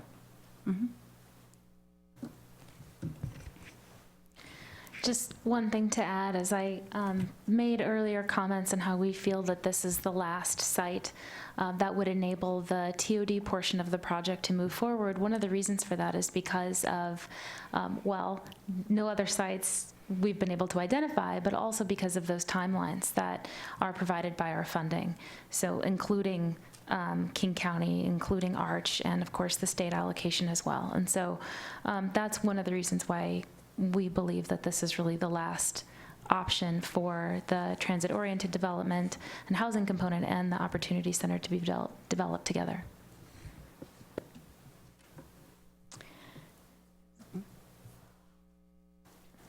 Are you concluded with your presentation? No, option B, okay. Yes. So option B is that you could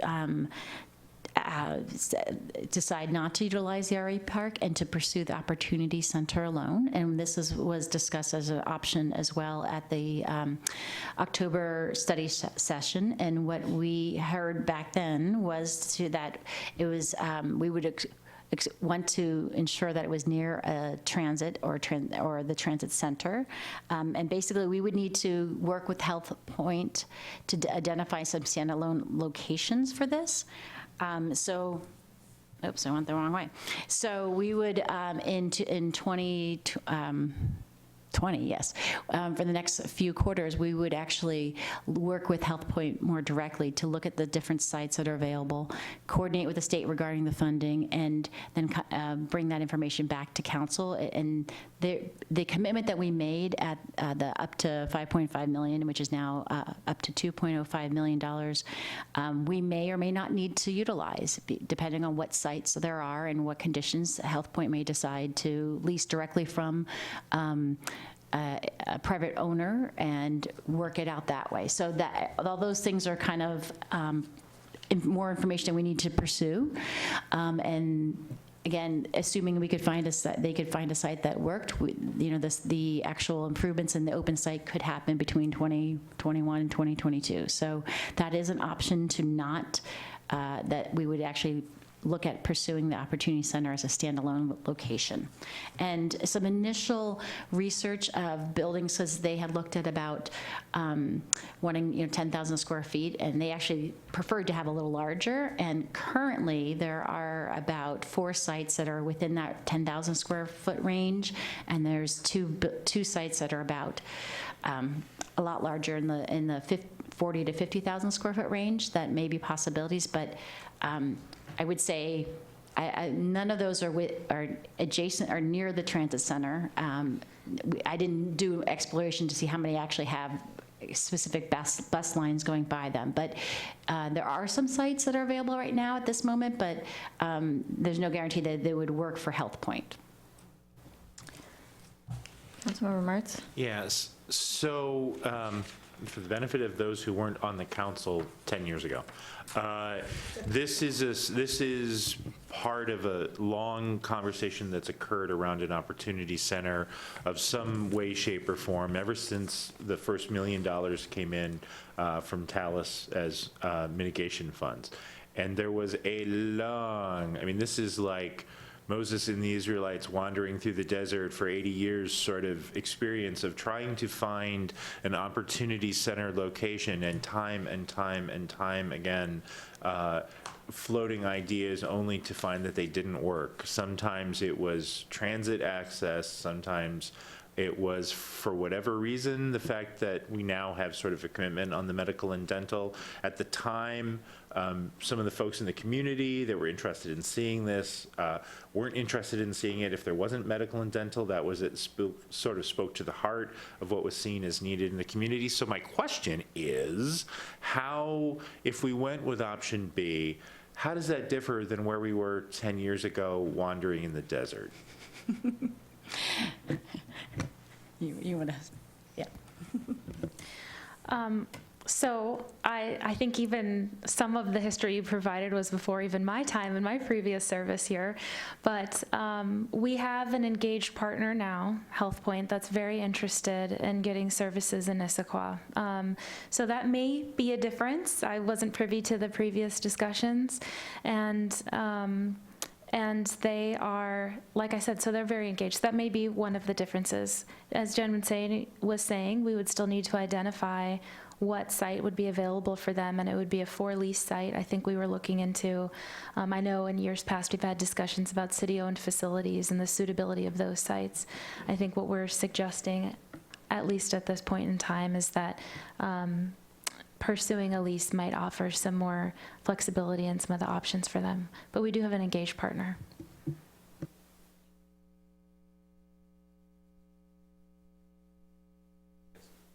I guess I have one more question. So this all started off, at least in the written form, as saying the administration doesn't have a recommendation or does have a recommendation. It sort of says it doesn't, but option A is what the administration has recommended in the past. Where's the administration at on this? At this time, we don't have a recommendation. I think this is a large policy discussion for council because what we have are 2 adopted council policies at play here. One is the council adopted Public Works Operations Master Plan, and council previously approved purchase of that site for the expansion of those facilities. And on the other hand, we have the strategic plan goal, which council adopted last year, which references the TOD Opportunity Center and affordable housing, and has been an initiative that we've actively engaged with council over the past couple of years. And so at this point, we're really looking for discussion and direction among council in terms of what your preferred options are moving forward. Okay. Do you have any more questions at this point? And are you done with your presentation? Okay. So as council has no more questions at this time, would any members of the public like to comment?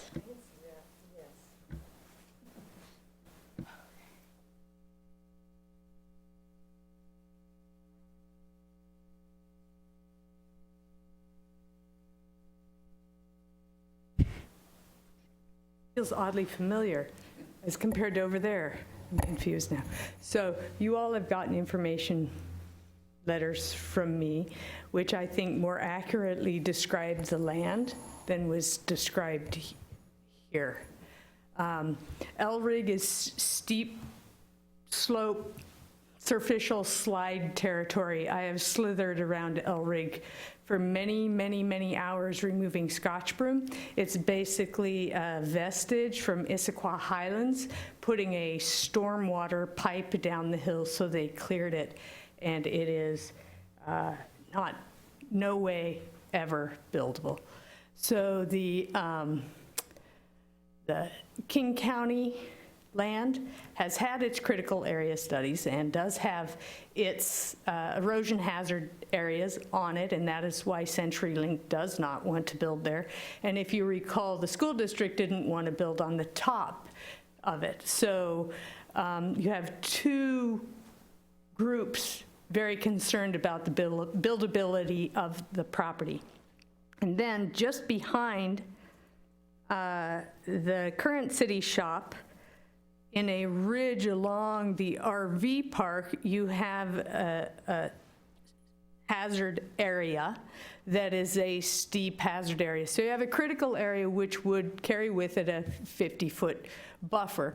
And if you were to try to connect the city shop to that area, I don't even know how you would get there. And so these pieces of land don't fit together to create a service area. And when I look at our physical construct support, which is our public works shop, that is a core value of our town. This is an absolute necessity for the maintenance of our town. Our satellite areas are convenience areas for places like storing gravel so that you can sand the roads and then bring the stuff off and deposit them. They are not places where we are going to fix our trucks and house all of our big units and gather all of the people together. How many times just this year has there been a discussion of consolidating all of our city services under fewer roofs so that it works more efficiently? So when you look at the other thing, which is the consolidation of Parks shop, you have to realize, as I sent another map that shows where the Park shop is right now, it's within 45 feet, 50 feet, someplace is even closer of the main stem of Issaquah Creek and the east fork of Issaquah Creek. So they are in our creek buffer, and they are a serious flaw in our phase 3 of our Confluence Park plan, because we are supposed to build a bridge over the East Fork, and that is supposed to be the next phase to help serve our central Issaquah area group of people. So to say that this is not of concern for our immediate future, this is how we are going to serve our influx of new people. When we say we didn't annex Klahani, we didn't even dream of a regional growth center or doing the central Issaquah plan density that we are looking for, that we are going to require the support of our public works operations crew. So The last thing, if you recall, on our water services map, how we say that we're getting close to being short on water and we're going to have to create infrastructure.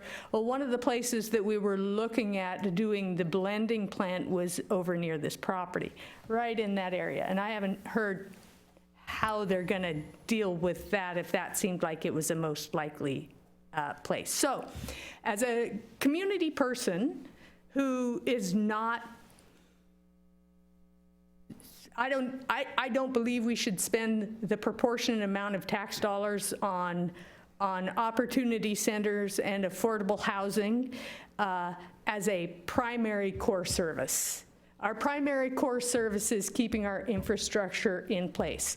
So what I have not seen is I haven't seen the city go out and ask its people, you've been paying your rates so that our city shop can expand. How do you feel about that property now going to support affordable housing in an opportunity center?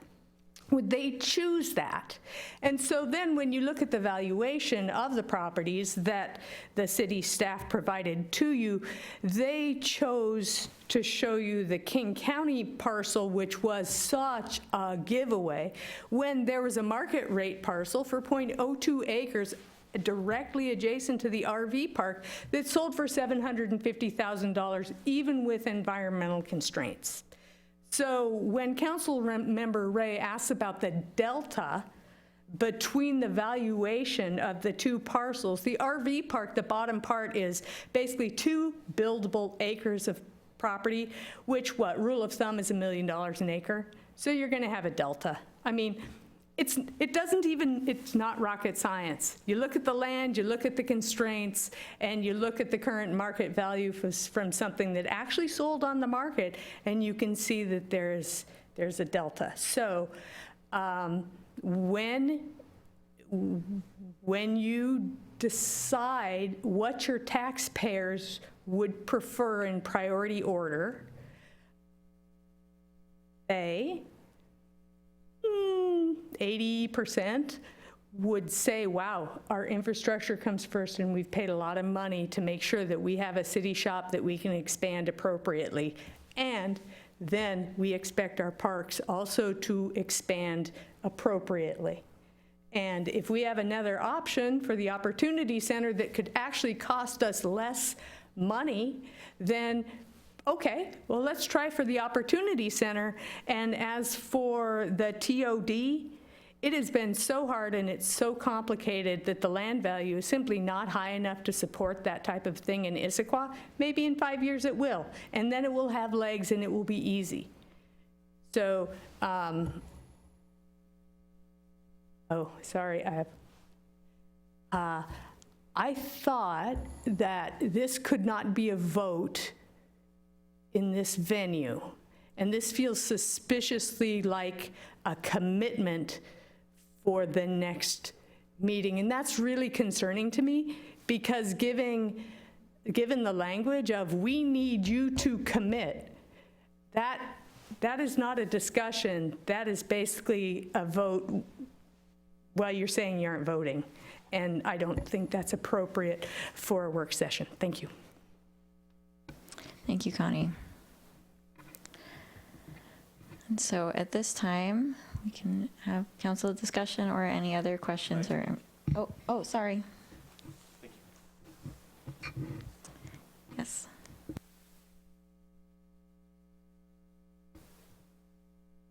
I'm Hal Ferris. I'm the development partner with Spectrum Development Solutions as part of the development team. Some of you are new to me, and so thank you for being able to come and address you today.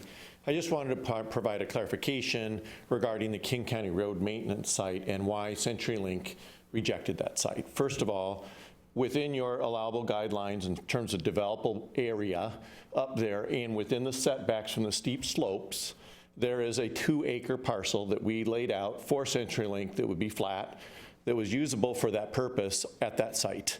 It's all within your allowed setbacks from your steep slopes so that it's possible. The reason why King County, or why CenturyLink rejected that site was because the road that went up to it first avenue that turns in north was too steep. It's an 8% grade. You have roads all over Issaquah much greater than 8%, but they were uncomfortable that in adverse weather conditions that their service vehicles coming up or down that road would have difficulty with it. And your King County Roads Maintenance Facility used that to store their gravel and their other things so that they could go out in the times of adverse weather conditions to take that gravel and gravel the road. So they were driving their loaded trucks up and down that road during the adverse weather conditions. So in terms of developable area, flat area, the King County Road Maintenance Facility is of approximately equal size and flat area to what is being proposed to be used for the RV park down at the flat area. The other reason why the CenturyLink did not like the higher site was the steep slope that is up behind it. They were concerned about the water that would run off from that coming down onto their facility. We had professional geologists and engineers evaluate that site. It's stable. It's not a site that is prone or has any history of landslides. And as long as it's protected and additional development that puts a burden on the top that is not developed there, then it would be considered to be stable by the opinion of a professional engineers and geologists that looked at that site. And we had to do all of that in our evaluation for CenturyLink to propose what we had for them. So I just wanted to let you know that it's not as convenient to the Public Works facility as the RV park is. That's clear, which is right next door, but it's close by, and it can be used for that intended purpose. Thanks. Thank you. And thank you for the reminder to continue calling for public comment. Is there any other members of the public that would wish to comment on this item? Okay, thank you. So now we can move into council discussion, and if council has any additional questions or would need any additional information from the administration on this item. Does anybody want to start us off? Councilmember Hall? Yeah, I just have a quick question to the best of your ability to answer it. I was really interested in the potential for approximately, you said 17, the agenda packet says 18, so 17 to 18 spaces for an RV park that would remain, including 2 mobile homes. I was curious if those annual users could be captured within that to the best of our predictive knowledge, if that need for the RV park would still serve that community. Yeah, so there, as we mentioned, there's about 20, maybe 22 users that they're longer. So there definitely would be a loss of some of that space, but we would look at making sure we met whatever needs it is. Now, I will mention that the current operator of the RV park, we've talked to him and showed him the preliminary site plan because to make sure if there's any input he had on that. He did say that as for his business model, that number of units does not work. We, the city, he did say that some of the size of those parks works best with like a couple who own it and kind of one person runs the office, one person runs the maintenance, et cetera. So we haven't gone deep into, again, looking into those options if we wanted to continue to utilize as an RV park and a smaller footprint. But that would be one of the extra steps we would need to do and come back and talk to you about that as well. So there will be a lot more details we could look at, maybe requiring certain stalls would be for longer term. All those details we could figure out at that time. Councilmember DeMichelle. But just to clarify, the long-range plan for that piece of property always was to move the RV park off eventually, right? That's correct. Yeah. Well, was it to move the RV park or it was to use that property for parks? I'm sorry, thank you for the clarification. The intent was to use that property for a public works operations facility expansion and co-location of the park's maintenance facility. Thank you. Okay. Does anyone have additional questions? No. Okay, I had a couple.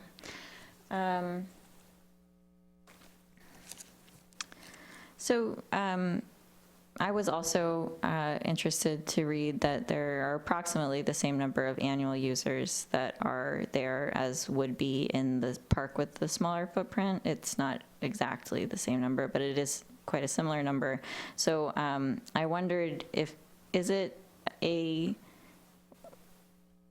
but then I also read that the manager of the RV park wouldn't want to continue at the smaller footprint. So do you have a sense of how the city, what the plan would be going forward for that park, and you would be able to find a different manager, and what's the plan on that? And what's the likelihood that this would continue to be an RV park? Because I think that's actually important.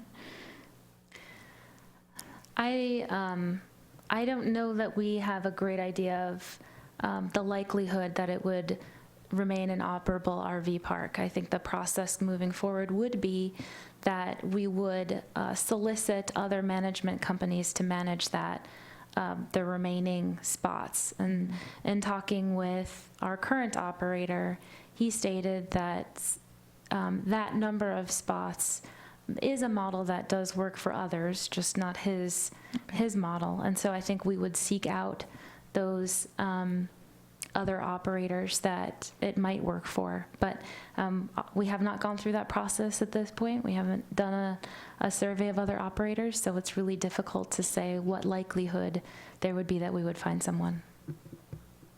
Okay. And one observation, I did note that in our packet, it talks about how RV park is not in the housing strategy. But in my opinion, anyway, I mean, it is an affordable form of housing for some individuals. So I think that doesn't indicate to the contrary that it wasn't in the plan. And in my personal opinion, it should be considered that because it is some people's preferred method of affordable housing. And does anybody have any general comments? Yes, Councilmember Martz. I just want to ask for a point of clarification. We are not tonight deciding anything about options A and B, right? We're just getting the information, and we'll be deciding about options A and B at our regular council meeting? Yes, and I had a comment on that in my notes as well, and there was a public comment to that effect as well. So this was, we're getting used to study sessions, but this was written with options as though council might decide on one of those options, but that is not the intent of the study session. So that's correct. We should be discussing, giving feedback to the administration, making sure that the administration is prepared with any information, additional information we should need on this to proceed, and then also general guidance as far as what they've shown us this evening. I will save my Churchillian oratory for next week. Councilmember Walsh? So Connie did bring up the parks maintenance site that's at Confluence Park, and that wasn't a big part of this presentation or the memo that was provided. And so I'm wondering if how we approach that as a city, whether or not we feel like that site is appropriate. Because when I've thought about, you know, the RV park as a strategy for expanding public works, I thought, okay, well, the public works site right now looks pretty good. It has a variety of spaces. I think the lot itself could be maybe better utilized to serve more things. But then when we add parks on top of that, I don't know what the path forward was supposed to be for that, and whether or not our current sites meet those needs. Mm-hmm. It's accurate that the Confluence Park Master Plan anticipates as part of Phase 3 to relocate the park's maintenance facility off of that site and extend the rest of Confluence Park to that site. When we have, in preparation for tonight's meeting, had conversations with our Parks Department and asking them what their urgent parks facility needs are for operations, they indicated that the site functions well for them. They indicated that there is no urgent or critical need from their operational standpoint to relocate. Our parks plan over the long term does anticipate that, but from an operations perspective, it's not an urgent and critical need. So let me expand on that a little bit, because I don't think I've been involved in the Confluence kind of master plan and the idea of expanding across I think that's the North Fork of the Issaquah Creek. East Fork, thank you. That would be directionally make more sense. So is the sense, I mean, if I'm looking at it on a map, it seems like the parks plot there is basically tucked between, you've got Confluence Park, the East Fork, the parks property, and then a bunch of housing or office space. So I'm trying to understand how that works in, because from my perspective, that doesn't seem like an ideal place for park expansion. So I can share with you the comments that were shared with me, which were that consideration of the location of parks maintenance facilities and where the parks maintenance crew deploys their resources across the city.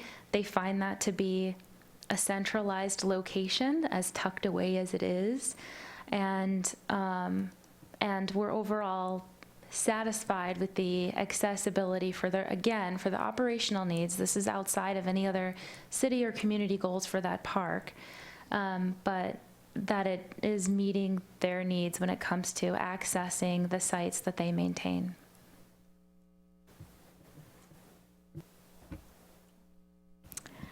Councilmember Walsh, would you like additional information on that, or is this something that you would like more information about the plan? Because I agree, I don't think we've really talked about that aspect. Yeah, I guess I would say I need to do my own research on what the plan is and those types of things. But in regard to this, my ask is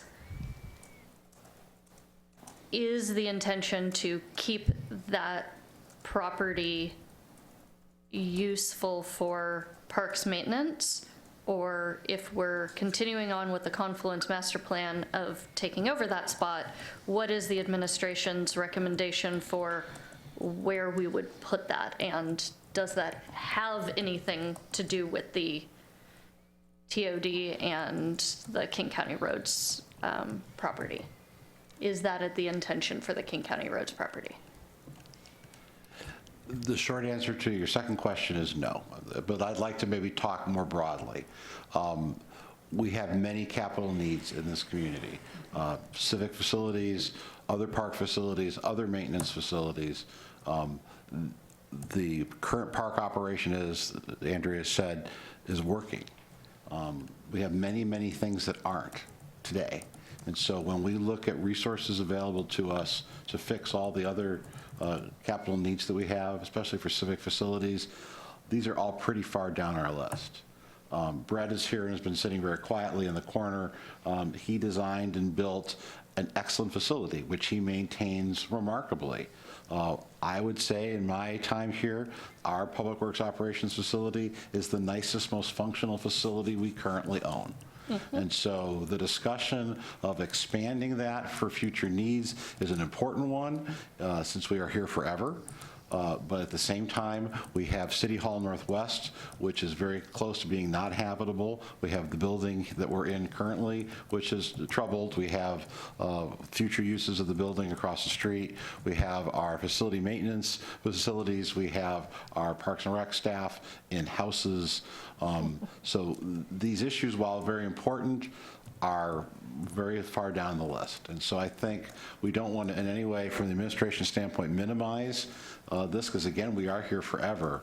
But when we look at limited resources and bandwidth of the city to address issues, our estimation is that these properties are pretty far down the list, and that we're going to have to deal with probably a half a dozen others with money that we currently don't easily have available to us prior to getting to these other facilities. So I think that is a part of these discussions. And as Andrea said, these are policy questions. These are competing needs, competing interests in the community, which, congratulations, you get to decide. But your staff is just trying trying to give you honest and straightforward and as objective as possible analysis of competing needs in our community. Councilmember Walsh. So let me follow up on that a little bit. I do not disagree as far as ranking needs of the city for buildings and fixes and everything. But I think the question in mind here is, in making a future decision about whether or not to take the RV park and use it for CenturyLink, and whether or not the King County Roads property is appropriate for our needs for public works and operations, the question does come up, is that parks maintenance property something that we need to think about replacing given the plan for Confluence Park? And if so, are we in some senses shooting ourselves in the foot by moving forward with something and not taking that into consideration? I only wish we could analyze it that simply. I mean, you're putting in to the equation a transit-oriented development project that has nothing to do directly with city operations. And so you are having to weigh the value of the apple versus the value of the orange. And it's difficult to make the comparison. There's no question there's a need for housing. There's no question that putting it near accessible transit is a smart thing to do. Given all those facts, we believe there is one property to do that, and we have spent the last hour plus describing all of the various issues with that. I wish it were a simple question. But yes, of course, over time we want to be thoughtful about all of our municipal infrastructure. That Confluence Park, Tibbetts Creek Manor is adjacent there, and that's another issue that the council has not come to grips with. And if that were to go away or have a different use, how does that impact things? If it goes away as a part of the park, is it's sold and used for another purpose, then our parks operation facility is still behind it. These are all various questions. I wish it were simpler, but these are all policy questions for the council. It's balancing land that's not being made anymore and what's the highest and best uses when you throw it all together. So one of the purposes of this meeting tonight is to make sure that the administration knows what kind of information you want for making the actual decision when the actual decision comes forward. So I think that, what I'm hearing is that we would like more information about this particular element, which is sort of the trickle-down effects of potential trickle-down effects of using this in terms of the effects on other plans. And I realize it's complex, but that's some information that we want some analysis on. Councilmember Dave Michelle. What was I going to ask? Going back to the people who would be displaced, you alluded to we would do, what we need to do for, and I'm not quoting you directly, to take care of those folks. Would it be within our reach to help them with relocation costs, or are we talking about, what kind of number are we talking about, and what would that entail? And are those are the trailers needing to be moved, and or have you looked at any of those problems that might arise in terms of asking people to move? Or Yes, so we did do some initial research, and the RV park does not fall under mobile home regulations around relocation assistance, et cetera. The RVs are on wheels. They are all, they're not any that are kind of up on blocks and not able to move. So a lot of the some of the longer term tenants, some of them are here as contract workers. So they're here for, to serve in our regional employers. And so there may be some other locations of parks or some other options that they will look into. But as far as helping them to move, there's no requirements by the state law. And so we have not researched further into that. And so he just asked what's the earliest date they would need to relocate. And so if we would move forward with utilizing it so that we were looking at design and permitting the CenturyLink site in towards the end of this year and next year. And so then we look at potentially mid next year. I'm looking at my development team. Yeah. I would actually like to. Well, so we currently have a management agreement with the RV Park Management Company that expires at the end of this year. And so the RV park users are aware of the discussion we're having tonight. We have been communicating with the management company since, for many months now on the specifics of our considerations for using the site. It's, to the best of our knowledge, all of the RV park users are aware of these discussions. And as we move forward, if council wants to approve of the use of this site, then that outreach would continue, including partnering with other local service providers and nonprofits that can help provide other services for people who seek such services. But in short, I think what we would be looking at is the end of year timeline. Councilmember Martz? So the written materials mentioned, and I think you said it towards the beginning of the presentation, there's actually a meeting with CenturyLink in 2 days to get their assessment. What happens if that meeting goes poorly?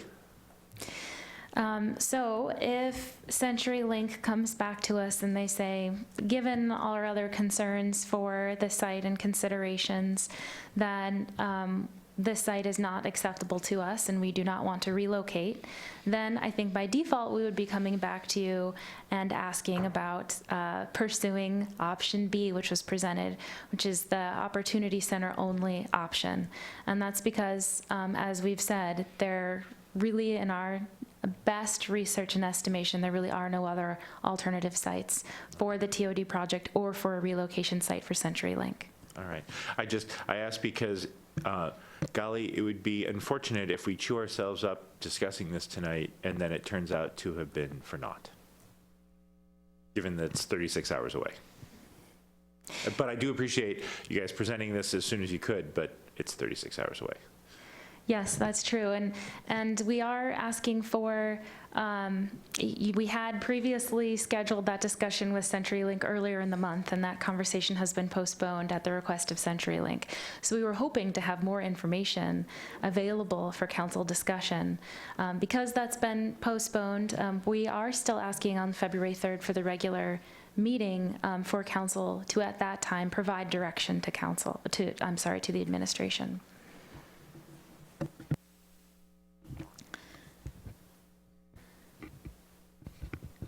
Anyone have any additional comments or questions? Okay, go ahead. I have a couple. Great. Okay, so one thing that I would like is a better appraisal or more justification for the appraisal. I think we've had of the parcel, because I think that we've had information about from different sources about the value and comparison differences to the King County parcel. So that we're good stewards of our properties, I feel like council should know more accurately the value before making the decision, and that would be something that I would ask for. So I had asked previously, and so I have some more information about how the valuation was done, but it seems like this is it's the King County parcel is different, and basing the valuation on that. So may I ask, so again, the basic evaluation that we provided in this presentation was based on an appraisal that was done in the market. And so not just, I mean, obviously it was for a King County Roads property, but it looked at other properties similar to that to make that estimation of what the property value of King County Roads is. If we provided copies, information about that appraisal, would that meet your needs?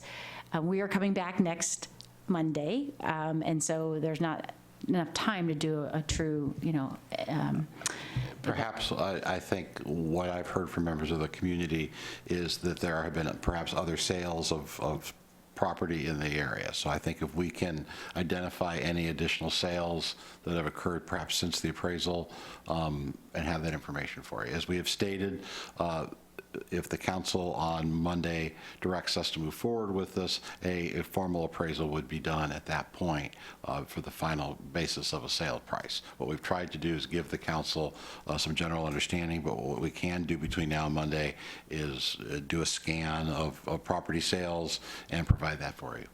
Mm-hmm. Okay, I think that would be helpful for me. I'm looking for if anybody else.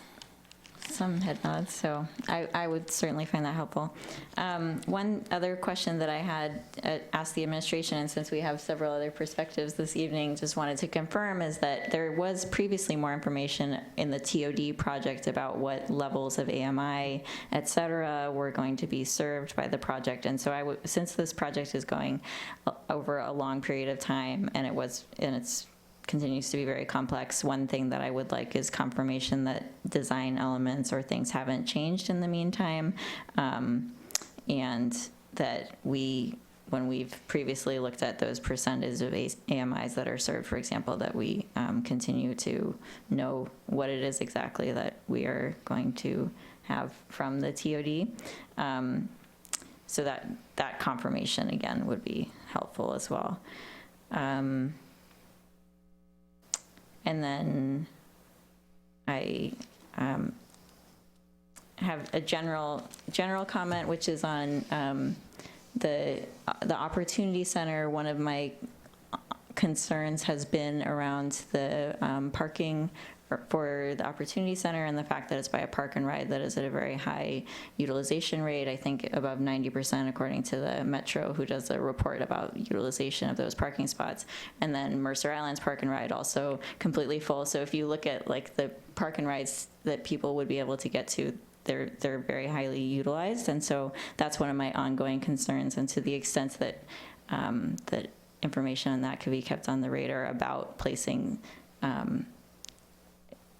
a use that I think will require parking. I just want to make sure that if we proceed with this option, to the extent possible, that we make sure that we continue to have a functional park and ride next to our transit-oriented development, because part of the reason for having it there and why it's potentially a good fit is because it's a functional transit next to a housing development. Does anybody have any? Yes, Councilmember DeMichelle. I'm putting this out as a question to the council. It feels to me like we've had a lot of discussion about the land and how we're going to allocate it and those kinds of issues, but what I'm missing here is a discussion about the need for a opportunity center and a TOD. And I know those decisions were made many years ago, and I was at some of those meetings when those decisions were made to go forward. I even testified on behalf of at one of those. But I'm just wondering, because we do have new members, if at the next meeting, if we could talk or have some discussion about how did this project come to be?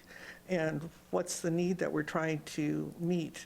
And I feel like we haven't had any part of that discussion tonight. And I'm not sure that we're prepared to have that discussion tonight, but and perhaps it's just me, maybe everybody else knows what the purpose is and we don't need to discuss it, but I'm just wondering if we're getting prepared for this February meeting, if we could have some background on how this project, it's been, as Councilmember Martz said, it's been discussed for a long, long time, and perhaps we've lost the thread of why it's even under discussion.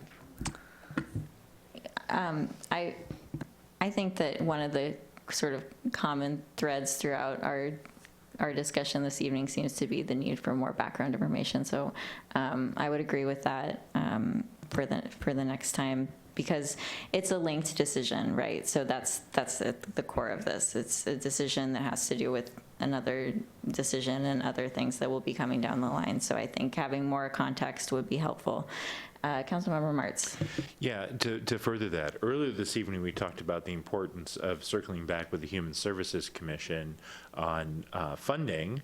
I think that both the Human Services Commission and we did a Human Services Survey, I believe, a while back, that informed the discussions that we had a million years ago when TODOC first came up. I think for the benefit of the new council members, that's the sort of context that would be extremely helpful. I think we've been focusing tonight on the cost and understanding what the potential benefit of this for those who have not been steeped in the last million years of the debate. Thank you.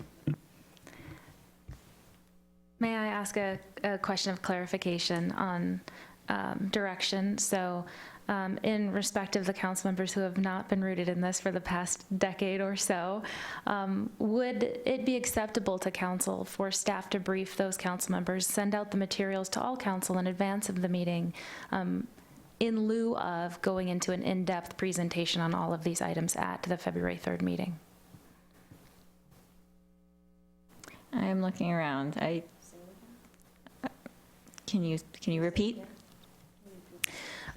For information, providing the background with the human needs assessment and the elements of the design regarding AMI, et cetera, would it be acceptable to council if we were to brief our new council members on it and send the materials to full council ahead of time in lieu of providing an in-depth presentation at the council meeting next week? Councilmember Goodman? So I appreciate the suggestion because I'm one of the council members who tends to suggest that we don't always have to have presentations that go along with things. I would say no on that, however, because we do have, not only do we have several new council members, but it's also a really good refresher for that community. And I just think it would be good to do a presentation. Councilmember Walsh. I would agree. I don't know if you need to go into the same detail as some of the previous conversations, but putting it in context, showing an overlay and, kind of talking through the need, I think is an important concept of making that decision.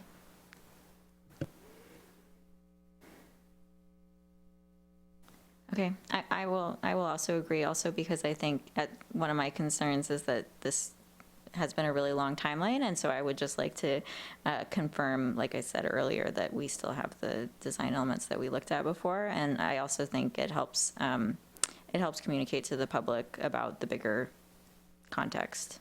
So it's not just for us, but also for the public if we have a presentation for the public. Councilmember Goodman? I just wanted to request too that we separate if we're going to go into the history a little bit, that we separate the transit-oriented development from the Opportunity Center? Yeah, the Opportunity Center, because there's a completely separate history, and they kind of merged into the transit-oriented developments along with the Opportunity Center. So while one of them has gone back a decade, transit-oriented development has not, and that's not been the million years. And so I think we want to be clear about the timelines and exactly what's transpired over the years. Councilmember Martz. And I'll add to that, clearly talking about what the community and what the Human Services Commission and what the Office of Sustainability has said about the workforce housing and low-income housing, and then what those same groups have said about Opportunity Center or the services associated, and making it clear what's, that I think that's helpful for the new folks.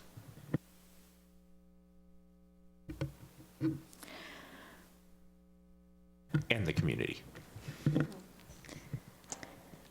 Okay, any further comments, questions from council? Looking around. No? Does the administration have what you need from council at this time? I believe so, and I always like to reiterate what I heard so I can check and make sure I've heard the right things. So let me go down the list of information that we'll bring back for next time. One is a list of funding that we already have for the TOD and the Opportunity Center, a list of funding options for the $2.05 million obligation for the Opportunity Center that was previously committed by council. So we've talked about what those existing funding options are to meet that obligation. So those lists of funding options.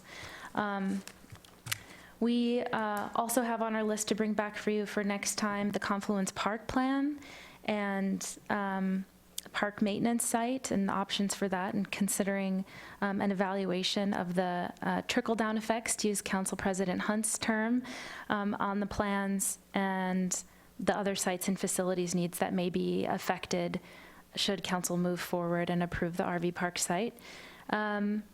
We talked about providing a scan of property sales that have recently occurred, as well as the appraisal language for the Casey Roads property. We talked about confirmation of design elements, including the AMI commitments, and also more background on the underlying needs that have been identified through the Human Services Human Needs Assessment and the work that's been done by the Human Services Commission in the past. That are the reasons for why we're undertaking this very, very complicated project. Okay, that's my list. Did I miss anything? Okay. No, and thank you for, well, I don't think so, and thank you for going over that list. Okay, thank you very much. Okay. Does anybody have any items for good of the order? No? Okay. Then with that, we are adjourned. Thank you.